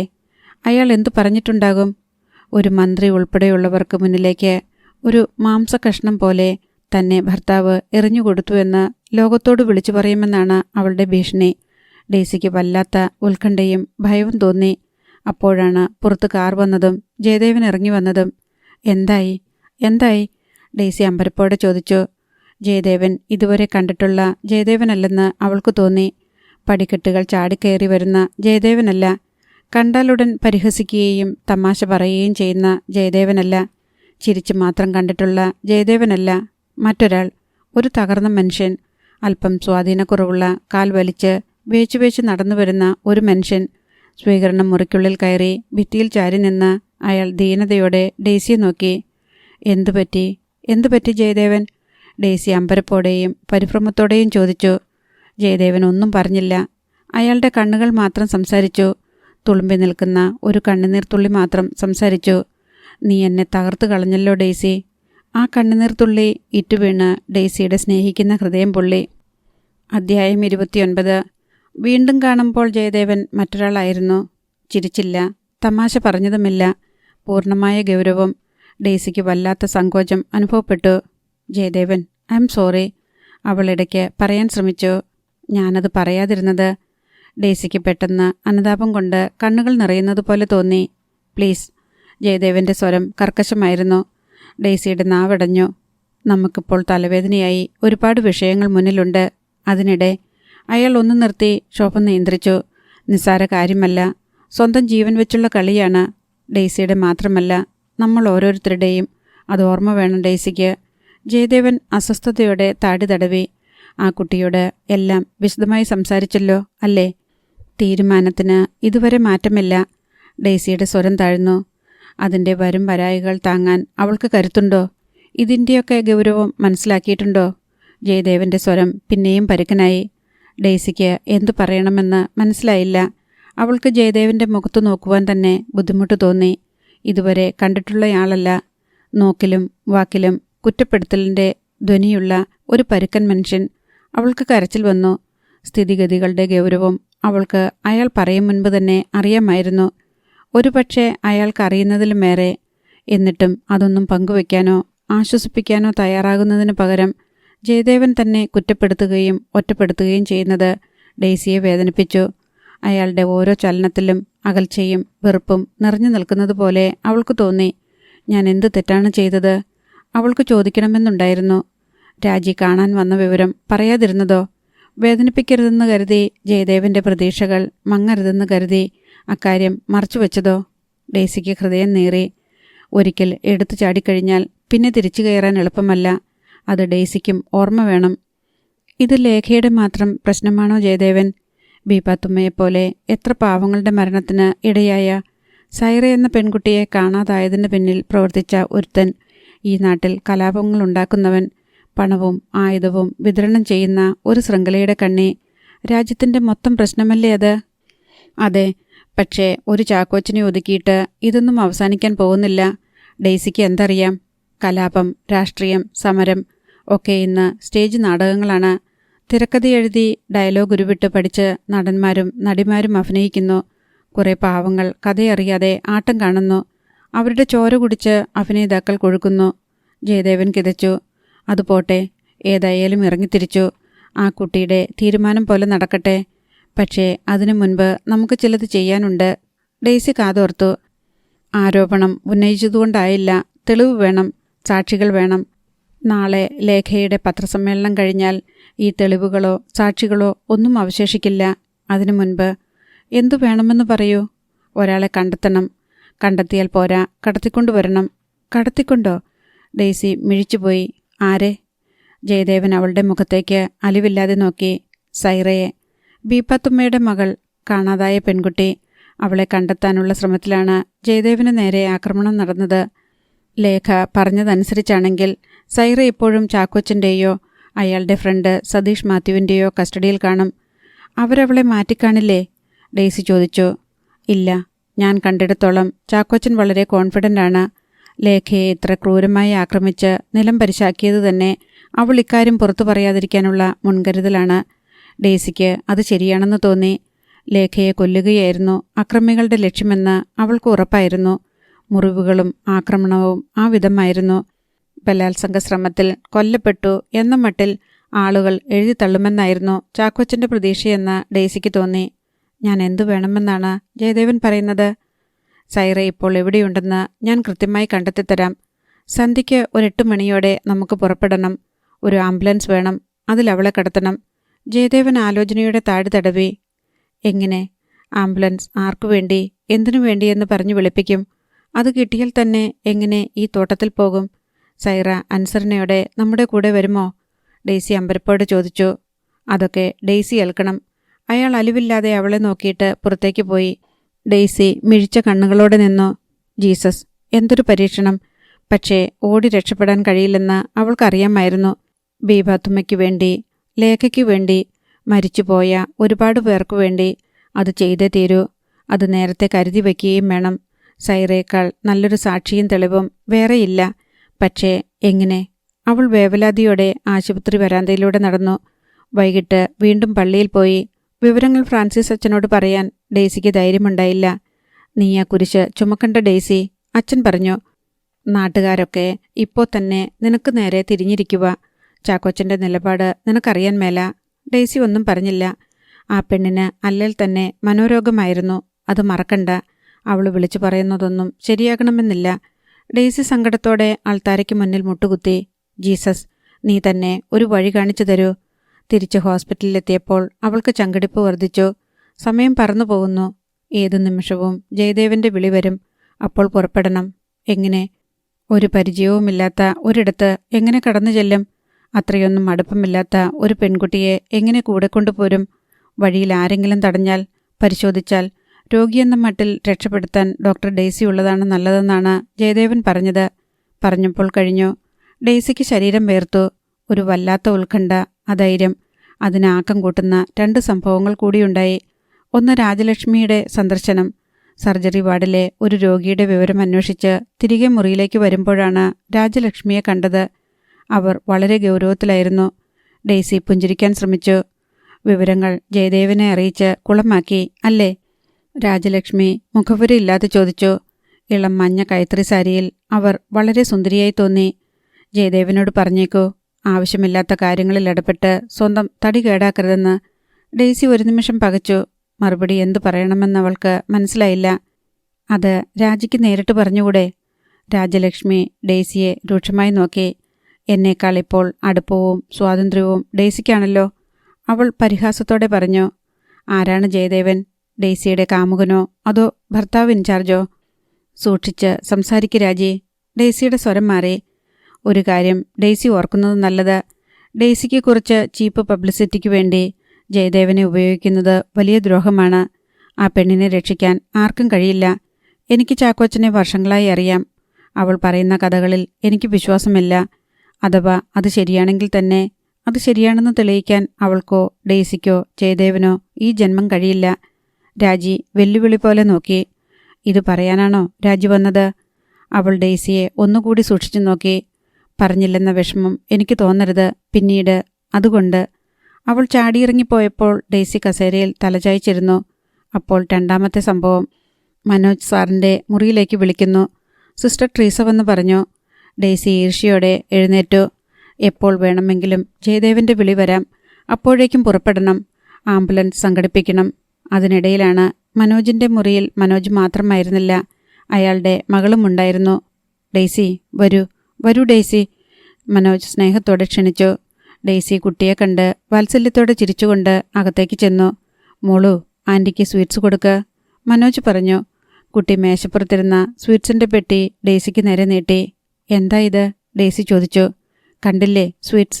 വിശേഷിച്ച്? ഒരു വലിയ വിശേഷം. മനോജ് വളരെ നാടകീയമായി പെട്ടിയിൽ നിന്ന് ഒരു കഷ്ണം എടുത്ത് ഡെയ്സിക്ക് നീട്ടി. എൻ്റെ വിവാഹമോചനം. ഡെയ്സി പകച്ചുപോയി. മനോജ് അവളുടെ ഭാവം കണ്ട് ചിരിച്ചു. അയാളുടെ വെള്ളാരം കണ്ണുകളിൽ ഒരു വല്ലാത്ത ഭാവം തിളങ്ങി. ഡെയ്സിക്ക് അത്ഭുതം തോന്നിയോ? അത് അങ്ങനെ സംഭവിച്ചു. വിവാഹം സംഭവിച്ചു. വിവാഹമോചനവും സംഭവിച്ചു. പതിയെ പതിയെ അയാളുടെ മുഖത്ത് ചിരി മാഞ്ഞു. അവിടെ ഗൗരവം തെളിഞ്ഞു. നമ്മൾ ആദ്യം എവിടെ വെച്ചാണ് കണ്ടതെന്ന് ഓർമ്മയുണ്ടല്ലോ? മെഡിക്കൽ കോളേജിൽ. ഞാൻ നിങ്ങളുടെ ക്ലാസ്സിൽ റാഗിങ്ങിനെത്തി. എനിക്കൊരു കയ്യബദ്ധം പറ്റി. ആ കുട്ടി മരിച്ചുപോയി.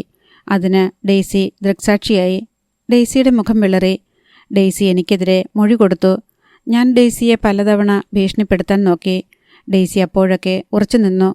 ഡെയ്സിയുടെ കണ്ണുകൾ നിറഞ്ഞു. ആ ദിവസങ്ങൾ അവളുടെ മനസ്സിൻ്റെ കണ്ണാടിയിൽ പിന്നെയും തെളിഞ്ഞു. കേസിൽ നിന്ന് ഞാൻ സുഖമായി രക്ഷപ്പെട്ടു. അതെൻ്റെ അപ്പൻ്റെ കാശിൻ്റെ ബലം. ആ സംഭവത്തിൽ എനിക്ക് വിഷമമൊന്നുമില്ല. അതൊരു കയ്യബദ്ധം മാത്രമായിരുന്നു. പക്ഷേ ആ സംഭവത്തിൽ സന്തോഷമുണ്ട് താനും. ഡെയ്സിയെ കണ്ടെത്താൻ എനിക്ക് ദൈവം കാണിച്ചു തന്ന വഴിയായിരുന്നു ആ സംഭവം. അവളുടെ മുഖം ചുവന്നു. വർഷങ്ങൾ പോകെ എനിക്ക് ഡെയ്സിയോട് കലശലായ പ്രേമമായി. ഡെയ്സിക്കാണെങ്കിൽ എന്നോട് കടുത്ത വെറുപ്പും. ഞാൻ കഴിയുന്നത്ര ശ്രമിച്ചു. ഒടുവിൽ തോൽവി സമ്മതിച്ചു. ഡെയ്സി പതിയെ പോകാൻ തിരിഞ്ഞു. വീട്ടുകാർ പറഞ്ഞ ഒരു പെണ്ണിനെ മിന്നുകെട്ടി. അവിടെ മാത്രം എനിക്ക് തെറ്റിപ്പോയി. ആ കയ്യബദ്ധത്തിലാണ് എനിക്ക് വിഷമം. അയാൾ കണ്ണടയൂരി തുടച്ച് വീണ്ടും വെച്ചു. അന്ന് തന്നെ ഞാനത് മനസ്സിലാക്കി. ഞാൻ കാത്തിരിക്കണമായിരുന്നു ഡെയ്സിക്ക് വേണ്ടി. ഡെയ്സിക്ക് പെട്ടെന്ന് ക്ഷോഭം തോന്നി.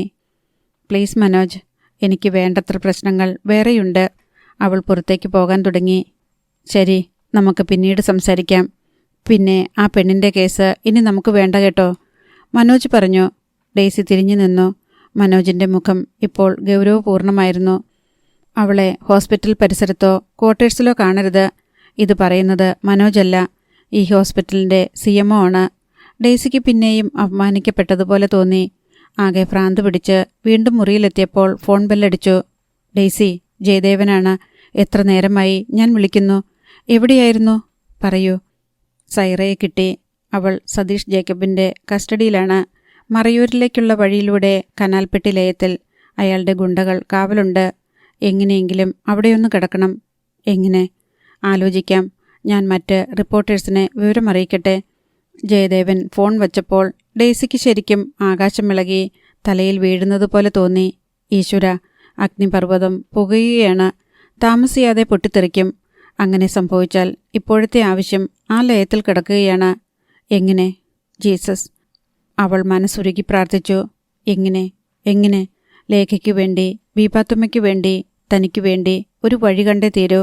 അപ്പോഴാണ് മുറിയുടെ വാതിൽ തുറന്ന് 2 പേർ കടന്നു വന്നത്. ഡെയ്സി അമ്പരന്നുപോയി. അജയനും അനിതയും.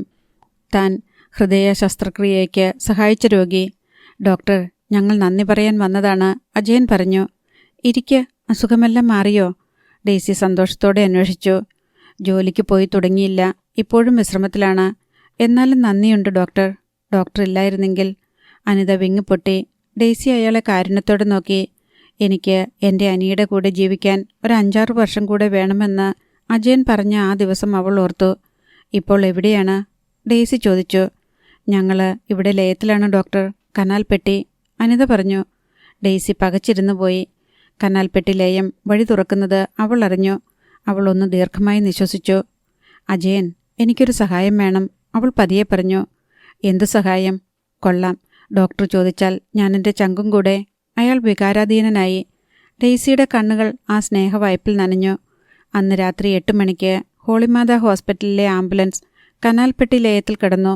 ഉള്ളിൽ ഡോക്ടർ ഡെയ്സി, ഒപ്പം 2 നേഴ്സുമാർ, ഒരു അറ്റൻഡർ. ലയത്തിൽ ആംബുലൻസ് നിന്നപ്പോൾ ഡോക്ടറുടെ ഉള്ളംകൈ ഉയർത്തു.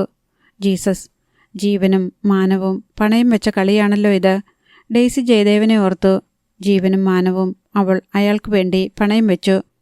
അധ്യായം 30. ആംബുലൻസിൽ നിന്നും പുറത്തിറങ്ങുമ്പോൾ ഡെയ്സിയുടെ കൈകാലുകൾ വിറച്ചു. ഉള്ളംകൈ തണുത്തു മരവിച്ചിരുന്നു. നെറ്റിയിലൂടെ വീർപ്പ് ചാലുകൾ ഒഴുകി. നാടകമാണ്. അഭിനയത്തിൽ ഡെയ്സി പണ്ടേ മോശവുമാണ്. ജീസസ്, ചുറ്റും അയൽക്കാരിൽ ചിലർ കൂടി നിന്നിരുന്നു. ഡെയ്സി വിറയിലൂടെ അകത്തേക്ക് കടന്നു.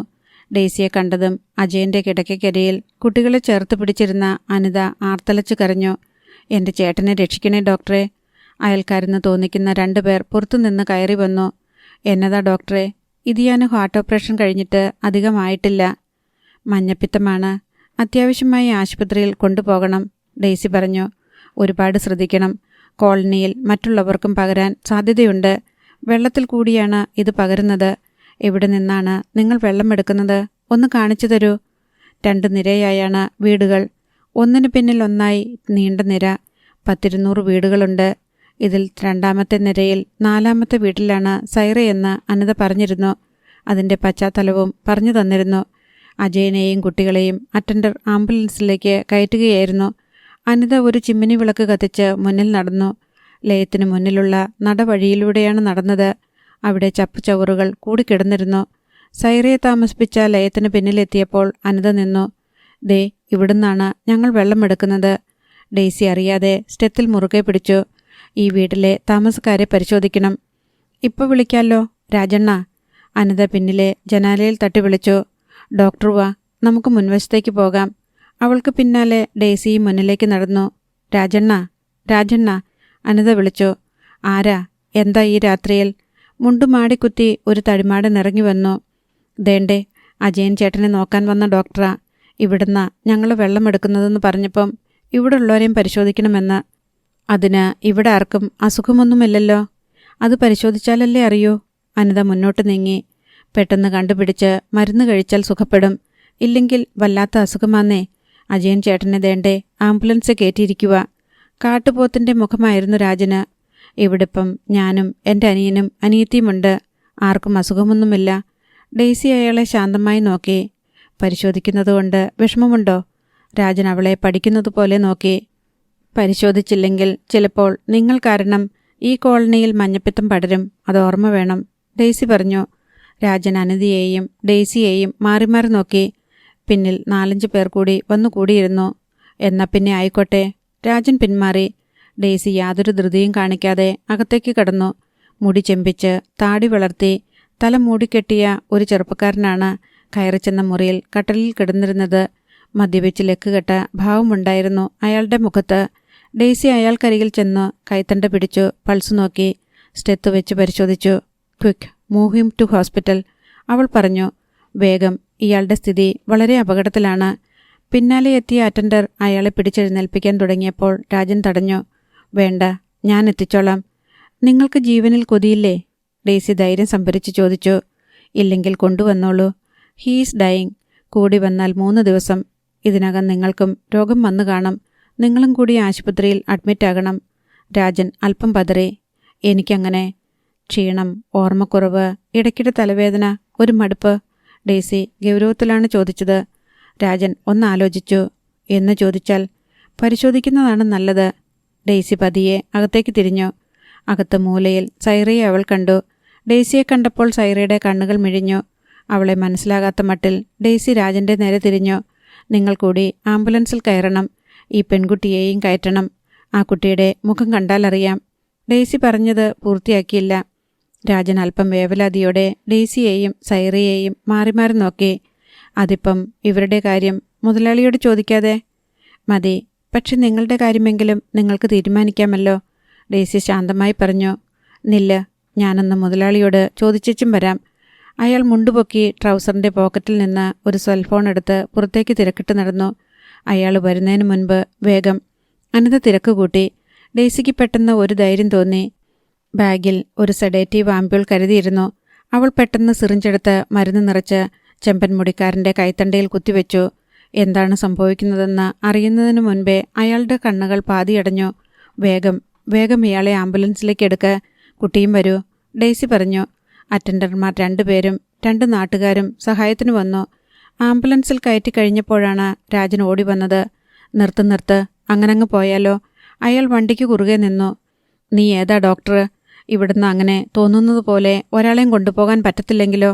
ആരൊക്കെയോ ഓടി വരുന്നുണ്ടായിരുന്നു. ഡെയ്സി പുറത്തേക്കിറങ്ങി. വണ്ടി വിട്ടോളൂ, വേഗം. കുറുവടികളും വടിവാളുകളുമായി വരുന്ന 4-5 തടിമാടന്മാർക്ക് മുന്നിൽ ഡെയ്സി തനിച്ചായി. നിൽക്കടി അവിടെ. രാജൻ വടിവാൾ ആഞ്ഞു വീശി. തലയിലൊരു മുറിവുണ്ടായത് ഡെയ്സി മനസ്സിലാക്കി. മരണകാരണമായേക്കാവുന്ന ഒരു മുറിവ് എന്ന് അവളിലെ ഡോക്ടർ തിരിച്ചറിയുകയും ചെയ്തു. തലച്ചോറിലേക്കുള്ള രക്തയോട്ടം താമസിയാതെ നിലയ്ക്കുമെന്നും ശരീരം തണുത്തു മരവിക്കുമെന്നും അവൾ ഓർത്തു. നിലവിളിയോടെ അനിത അവളെ താങ്ങുമ്പോഴും മടിയിൽ കിടത്തുമ്പോൾ ഡെയ്സി പുഞ്ചിരിച്ചു. അവൾക്ക് പെട്ടെന്ന് മനസ്സ് തണുത്തു. പോവുകയാണ്, യാത്ര പറയണം. ആരോടൊക്കെ? അവളുടെ ചുണ്ടുകൾ സ്വയം അറിയാതെ പറഞ്ഞത് ഒരു പേര് മാത്രമായിരുന്നു: ജയദേവൻ. അതേ സംഭവം 6 കിലോമീറ്റർ അപ്പുറത്ത് ഒരു ചെറിയ വീടിൻ്റെ മുന്നിൽ ജയദേവനും 4-5 TV ക്യാമറക്കാരും അമ്പരപ്പോടെ കാത്തു നിൽക്കുകയായിരുന്നു. ഇത് നടക്കുമോ ജയദേവൻ സാറേ? TV വേൾഡിൻ്റെ റിപ്പോർട്ടർ ചോദിച്ചു. എനിക്ക് തോന്നുന്നത് ആ ലയത്തിലുള്ളവർ ആ പെമ്പറന്നോരെ പപ്പടം പോലെ പൊടിച്ചു കാണുമെന്ന. ആ ലയത്തിനകം വേറൊരു ലോകമാ. അത് ജയന് അറിയില്ല. ഭൂരിപക്ഷവും പാവം തൊഴിലാളികൾ, പിന്നെ 4-5 മുതലാളിമാരുടെ പിണിയാളുകളായ ഗുണ്ടകൾ. എല്ലാവരും പാവങ്ങളാ. പക്ഷേ പറഞ്ഞിട്ടെന്ത് കാര്യം? അവരുടെ ലോകമാണത്. ജയദേവന് ലേശം പരിഭ്രമം തോന്നി. ഇതൊന്നും അറിയാത്തതല്ല. അപകടത്തെക്കുറിച്ച് വ്യക്തമായ ധാരണ ഡെയ്സിക്കും കൊടുത്തിരുന്നു. പക്ഷേ ഡെയ്സി ഏറ്റപ്പോൾ എന്തോ ഡെയ്സിക്ക് സൈറയെ കൊണ്ടുവരാൻ കഴിയൂ എന്നൊരു തോന്നലുണ്ടായി മനസ്സിൽ. ഇപ്പോഴും അത് ശരിയാണെന്ന് തോന്നുന്നു. ഈശ്വര, ഡെയ്സിക്ക് അപകടം എന്തെങ്കിലും? അപ്പോഴാണ് ന്യൂസ് എഡിറ്ററുടെ കോൾ വന്നത്. ജയൻ, എടോ കാര്യങ്ങളൊക്കെ എന്തായി? ഉടനെ ഒരു ഷേപ്പിലാകും സാർ. ആയില്ലെങ്കിൽ നമ്മുടെയൊക്കെ ഷേപ്പ് മാറും, ഓർത്തോ. ജയദേവൻ ചിരിച്ചു. കളിയല്ലടോ. സദാനന്ദൻ സാറിൻ്റെ സ്വരം പെട്ടെന്ന് ഗൗരവപൂർണമായി. നിസ്സാര കാര്യമല്ല. എപ്പോഴാ മുകളിൽ നിന്ന് സമ്മർദ്ദം വരുന്നതെന്ന് പറയാൻ പറ്റുകയില്ല. എവിടെയെങ്കിലും എന്തെങ്കിലും പാളിച്ച വന്നാൽ പണി പോകുന്നത് നമുക്ക് രണ്ടുപേർക്കും ഒരുമിച്ചായിരിക്കും. എല്ലാം മനോഹരമായി അവസാനിക്കും സാർ. ഫോൺ വെച്ചപ്പോൾ ജയദേവൻ്റെ മുഖം പക്ഷേ മങ്ങി. ശരിയാണ്, എവിടെയെങ്കിലും എന്തെങ്കിലും പാളിച്ച സംഭവിച്ചാൽ. ജയദേവൻ സാറേ, ഭാരത് വിഷൻ്റെ ക്യാമറാമാൻ അക്ഷമനായി. സമയം പോകുക. എന്നതേലും ഇപ്പോൾ തീരുമാനമായില്ലെങ്കിൽ. മണി 9 അടുക്കുന്നു. 10-നും 11-നും ഇടയിലാണ് ലൈവ് ബുള്ളറ്റിനുകളുടെ നേരം. 1 മണിക്കൂറിനകം സംഗതി കാസറ്റിലാക്കിയില്ലെങ്കിൽ ഒക്കെ ചീറ്റും. അല്ല ജയദേവൻ, നമ്മളിങ്ങനെ എത്ര നേരമെന്ന് വെച്ചാ കാത്തു നിൽക്കുന്നത്? ആംബുലൻസ് തല്ലിപ്പൊട്ടിച്ച് ആ സ്ത്രീയെ അവർ കയ്യേറ്റം ചെയ്തെങ്കിൽ? മലയാളപ്രഭ പത്രത്തിൻ്റെ റിപ്പോർട്ടർ സാം ചോദിച്ചു. സമയം പറന്നു നീങ്ങുകയാണ്. 9, 9:15, 9:30. ഇനിയിപ്പോൾ ഇതൊക്കെ റെക്കോർഡ് ചെയ്തെടുത്തിട്ട് ഏത് ബുള്ളറ്റിനിൽ കൊടുക്കാനാ? ഒരാൾ അക്ഷമയോടെ ചോദിച്ചു. അപ്പോഴത്തേക്ക് വേണ്ടപ്പെട്ടവർ വേണ്ടിടത്തൊക്കെ വിളിച്ചു പറഞ്ഞ് എല്ലാം കൊളമാക്കും. ജയദേവൻ്റെ രക്തസമ്മർദ്ദം ഉയർന്നു തുടങ്ങി. ചീറ്റുകയാണോ പദ്ധതി? പെട്ടെന്ന് വളവിൽ ആ വെളിച്ചം. ജയദേവൻ ചാടി റോഡിലേക്കിറങ്ങി. ആംബുലൻസ്. ഒരാരവം പത്ര റിപ്പോർട്ടർമാരുടെ ഇടയിൽ നിന്നുയർന്നു. ആംബുലൻസ് അവർക്ക് മുന്നിൽ വന്നു നിന്നു. എന്തായി? ജയദേവൻ ചോദിച്ചു. അകത്തേക്ക് കയറിയ അയാളുടെ കണ്ണ് മഞ്ഞളിച്ചു പോയി. സൈറ, ഒപ്പം പ്രതീക്ഷിക്കാത്ത മറ്റൊരതിഥി, ചെമ്പൻ മുടിക്കാരനായ ഒരാൾ. ബീപാത്തുമ്മയുടെ മകൻ സൈനു എന്ന സൈനുദ്ദീൻ. പാകിസ്ഥാനു വേണ്ടി ചാരപ്രവർത്തനം നടത്തുന്നതായി പത്രങ്ങളിൽ വന്ന ചിത്രം ജയദേവൻ ഓർത്തു. വാർത്ത കേട്ടപ്പോൾ വീണ്ടും ആരവം ഉയർന്നു. TV ക്യാമറകൾ അപ്പോഴേക്കും കണ്ണു തുറന്നു കഴിഞ്ഞിരുന്നു. പത്ര റിപ്പോർട്ടർമാരുടെ ഫ്ലാഷ് മിന്നി തുടങ്ങി. ജയദേവൻ പോലീസിന് ഫോൺ ചെയ്തു. പോലീസ് വാനുകൾ ഇരമ്പി വന്നപ്പോഴേക്ക് TV റിപ്പോർട്ടർമാർ 10 മണിക്കുള്ള കാസറ്റിലേക്കുള്ളത് റെക്കോർഡ് ചെയ്തിരുന്നു. പത്രയുടെ വാർത്താ ബുള്ളറ്റിനുകൾ അന്ന് രാജ്യത്തെങ്ങും കോളിളക്കമുണ്ടാക്കി. രാജ്യാന്തര തീവ്രവാദി കേരളത്തിലെ ഒരു മലയോര ഗ്രാമത്തിൽ പിടിയിൽ. ഒരു പത്രപ്രവർത്തകൻ വിരിച്ച സമർത്ഥമായ കെണിയുടെ ഞരമ്പുകൾ ത്രസിപ്പിക്കുന്ന കഥകൾ.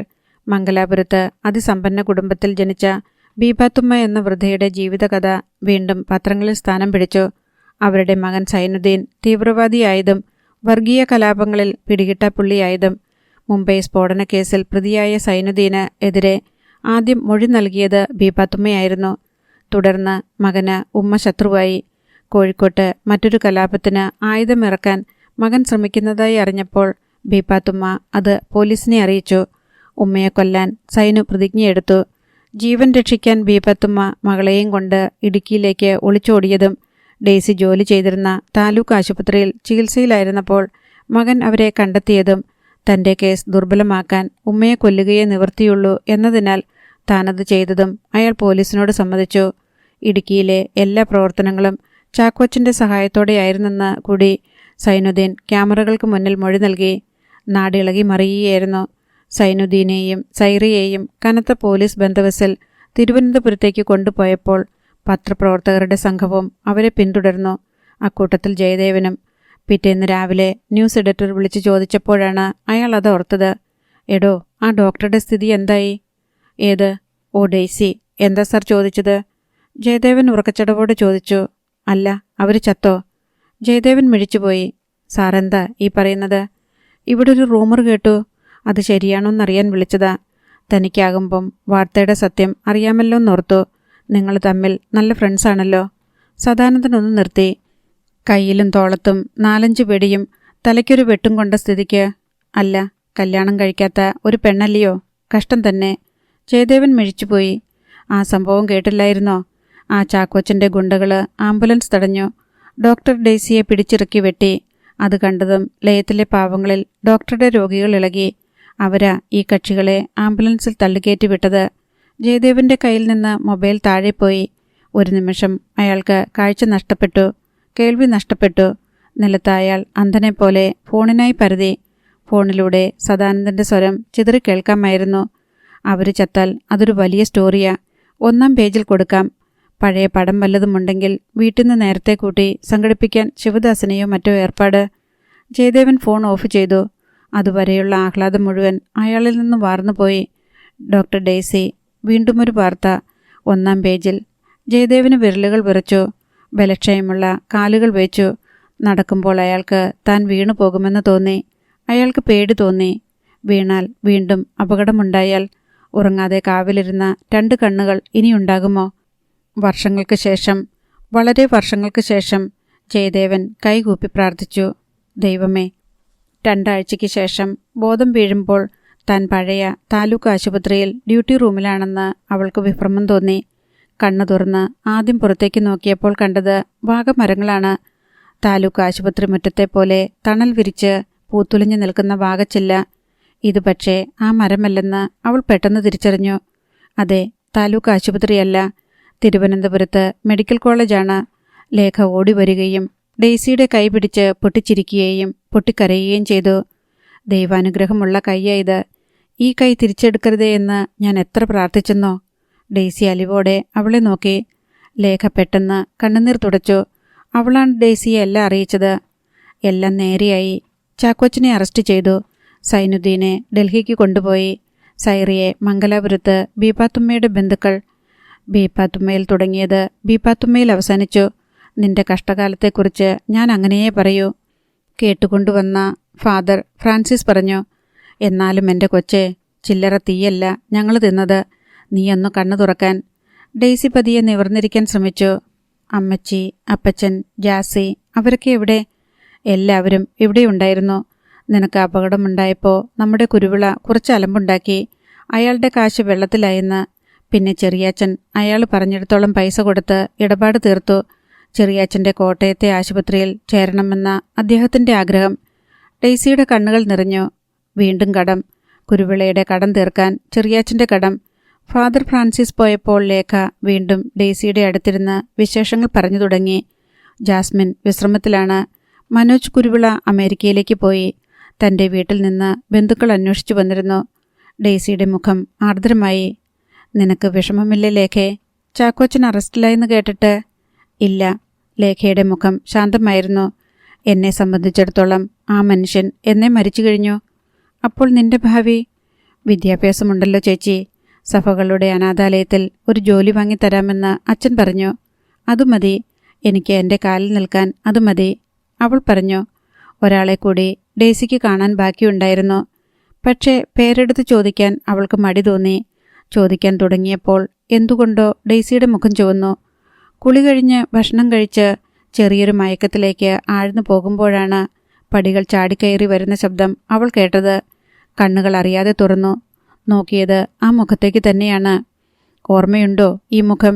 ജയദേവന്റെ മുഖത്ത് ചെറിയൊരു ചിരി പ്രത്യക്ഷപ്പെട്ടു. ഡെയ്സിയുടെ നെഞ്ചെടുപ്പ് ഒരു നിമിഷം നിലച്ചു. അപ്പോൾ ഡോക്ടർ ഡെയ്സി, സ്വാഗതം. ദീർഘകാലത്തെ ബോധക്കേടിനു ശേഷം ഞങ്ങളുടെ ഈ ചെറിയ ലോകത്തേക്ക്. ഇവിടെ എന്തെങ്കിലും പ്രശ്നങ്ങൾ? ഇവിടുത്തെ വാർത്തകളൊക്കെ അറിഞ്ഞില്ലേ? എന്തെങ്കിലും അറിയാനുണ്ടെങ്കിൽ ചോദിക്കൂ, പറയാം. ഡെയ്സി പതിയെ ചിരിക്കാൻ ശ്രമിച്ചു. ഒരു വാർത്ത അറിയാൻ ബാക്കിയുണ്ട്. കവയത്രി എന്തു പറയുന്നു? ജയദേവൻ പെട്ടെന്ന് നിശബ്ദനായി. അയാൾ ഡെയ്സിയുടെ കണ്ണുകളിലേക്ക് ഉറ്റുനോക്കി. ആര്? രാജലക്ഷ്മിയോ? അയാൾ ചെറുതായി ചിരിച്ചു. ഓ, ഞങ്ങൾ പിരിയാൻ തീരുമാനിച്ചു. ജോയിന്റ് പെറ്റീഷൻ കൊടുത്തു. ഇനി വലിയ താമസമില്ല. ഡെയ്സിയുടെ മുഖം വാടി. ഈ വാർത്ത മാത്രം ചീത്ത വാർത്തയായിപ്പോയല്ലോ. ജയദേവൻ ചിരിച്ചതേയുള്ളൂ. ഇതാണ് നല്ല വാർത്ത. ഞാൻ രാജിയെ കണ്ടിരുന്നു. കുറേ നേരം സംസാരിച്ചു. അവൾ പറഞ്ഞതാണ് ശരിയെന്ന് എനിക്ക് ബോധ്യമായി. അവൾക്ക് എന്നെ ഭർത്താവായി കാണാൻ പറ്റില്ല. അങ്ങനെയൊരുത്തിയെ എനിക്ക് ഭാര്യയായി കാണാനും പറ്റില്ല. That's all. So simple. ഞാൻ വെറുതെ വാശി പിടിച്ച് അവളുടെ ജീവിതം കൂടി. എന്തിനാ വെറുതെ? അയാൾ പോകാൻ എഴുന്നേറ്റു. ഞങ്ങൾ പത്രക്കാര് വാർത്തയില്ലാതെ വിഷമിക്കുകയാണ്. ഡെയ്സി ഡോക്ടർ വേഗം സുഖപ്പെട്ട് രംഗത്തോട്ടിറങ്ങിയാലേ ഞങ്ങളുടെ കഞ്ഞുകൂടി നടക്കൂ. എന്നുവച്ചാൽ? അല്ല, വല്ല മാറിക്കുത്തലോ സസ്പെൻഷനോ കുറ്റാന്വേഷണമോ? ലേഖ വായ്പത്ത് ചിരിച്ചു. ഞാൻ കോമായിൽ കിടന്നപ്പോൾ ഇതാലോചിച്ചാണല്ലേ ജയദേവൻ വിഷമിച്ചത്? ഇതല്ല. അത് പറയാനാണ് ഇപ്പോൾ തിരക്കിട്ട് വന്നത്. മനുഷ്യൻ്റെ കാര്യമല്ലേ, പറയാനുള്ളതൊക്കെ വേഗം പറയണം. പറയട്ടെ? പറഞ്ഞോളൂ. ജയദേവൻ താടി തടവി ഒന്നാലോചിച്ചു. ലേഖയെ നോക്കി. കുട്ടി ഒന്ന് പുറത്തേക്ക് പോകൂ. ലേശം സ്വകാര്യമാണ്. ഡെയ്സിക്ക് വല്ലാത്ത ഉത്കണ്ഠ തോന്നി. ജീസസ്, എന്താവും ജയദേവന് പറയാനുള്ളത്? ലേഖ പുറത്തേക്ക് പോയപ്പോൾ ജയദേവൻ പതിയെ ഡെയ്സിയുടെ അരിയിലേക്ക് വന്നു. എന്താണ് സസ്പെൻസ്? പറയൂ, അവൾ ഉത്കണ്ഠയോടെ പറഞ്ഞു. ജയദേവൻ ഡെയ്സിയുടെ കണ്ണുകളിലേക്ക് ഉറ്റുനോക്കി. ഏതാനും നിമിഷങ്ങൾ അയാൾ അതേ ഇരിപ്പിരുന്നു. ഡെയ്സിക്ക് ഇനി എന്താണ് മനസ്സിലുള്ള ആഗ്രഹം? ഇവിടെ നിന്ന് പുറത്തിറങ്ങിയ ശേഷം? അയാളുടെ സ്വരം വളരെ സൗമ്യവും സാന്ദ്രവുമായിരുന്നു. ഡെയ്സി ചിരിക്കാൻ ശ്രമിച്ചു. എന്താഗ്രഹം? ഇതുപോലെ ഒരു ആശുപത്രി, പുറത്ത് വാഗമരങ്ങളുള്ള ഒരു ആശുപത്രി. ഡ്യൂട്ടി കഴിഞ്ഞ് തനിച്ചിരിക്കുമ്പോൾ എനിക്ക് പുറത്തേക്ക് നോക്കണം, വാഗപ്പൂക്കൾ കാണണം. എന്താണ് വാഗമരങ്ങൾ തന്നെ വേണമെന്ന നിർബന്ധം? ഡെയ്സി ഒന്ന് നടുവീർപ്പിട്ടു. എന്തോ ചിലപ്പോൾ തോന്നും, ഇതുപോലെയാണ് എൻ്റെ ജന്മം. കായ്ക്കില്ല, വെറുതെ തണൽ, കണ്ണു നിറയെ കാണാൻ പൂക്കൾ, പക്ഷികൾക്ക് ചേക്കേറാൻ ചില്ലകൾ, അത്ര തന്നെ. ജയദേവൻ സാവകാശം മന്ദഹസിച്ചു. പിന്നെ ഓർക്കപ്പുറത്ത് അയാൾ മുഖം കുനിച്ച് അവളുടെ കണ്ണുകളിൽ ചുംബിച്ചു. ഡെയ്സി പിടഞ്ഞുപോയി. ജയദേവൻ അവളെ നോക്കി വീണ്ടും ചിരിച്ചു. വേഗം എഴുന്നേൽക്കൂ, നമുക്ക് വാഗമരങ്ങൾക്ക് താഴെ നടക്കാൻ പോകാം. ഡെയ്സിയുടെ വലം കൈയിൽ അയാൾ സ്വന്തം വലം കൈ കോർത്തു. ഇതുപോലെ കൈ പിടിച്ച് ഭാര്യയും ഭർത്താവുമായി. ഡെയ്സി ഒരു സ്വപ്നത്തിലെന്ന പോലെ അയാളെ നോക്കി. അവളുടെ കണ്ണുകൾ നിറഞ്ഞൊഴുകി. ജയദേവൻ ഇപ്പോൾ വിരലുകൾ നീട്ടി ആ കണ്ണുനീർ തുടച്ചു നീക്കുമെന്ന് അവൾ കരുതി. പക്ഷേ അയാൾ വിരലുകൾ നീട്ടിയില്ല. പകരം അവളുടെ കവിളിലേക്ക് മുഖം താഴ്ത്തി. അവളുടെ കണ്ണുനീർ അയാൾ ചുംബനം കൊണ്ട് മായ്ച്ചു. നോവൽ ഇവിടെ പൂർണ്ണമാവുന്നു.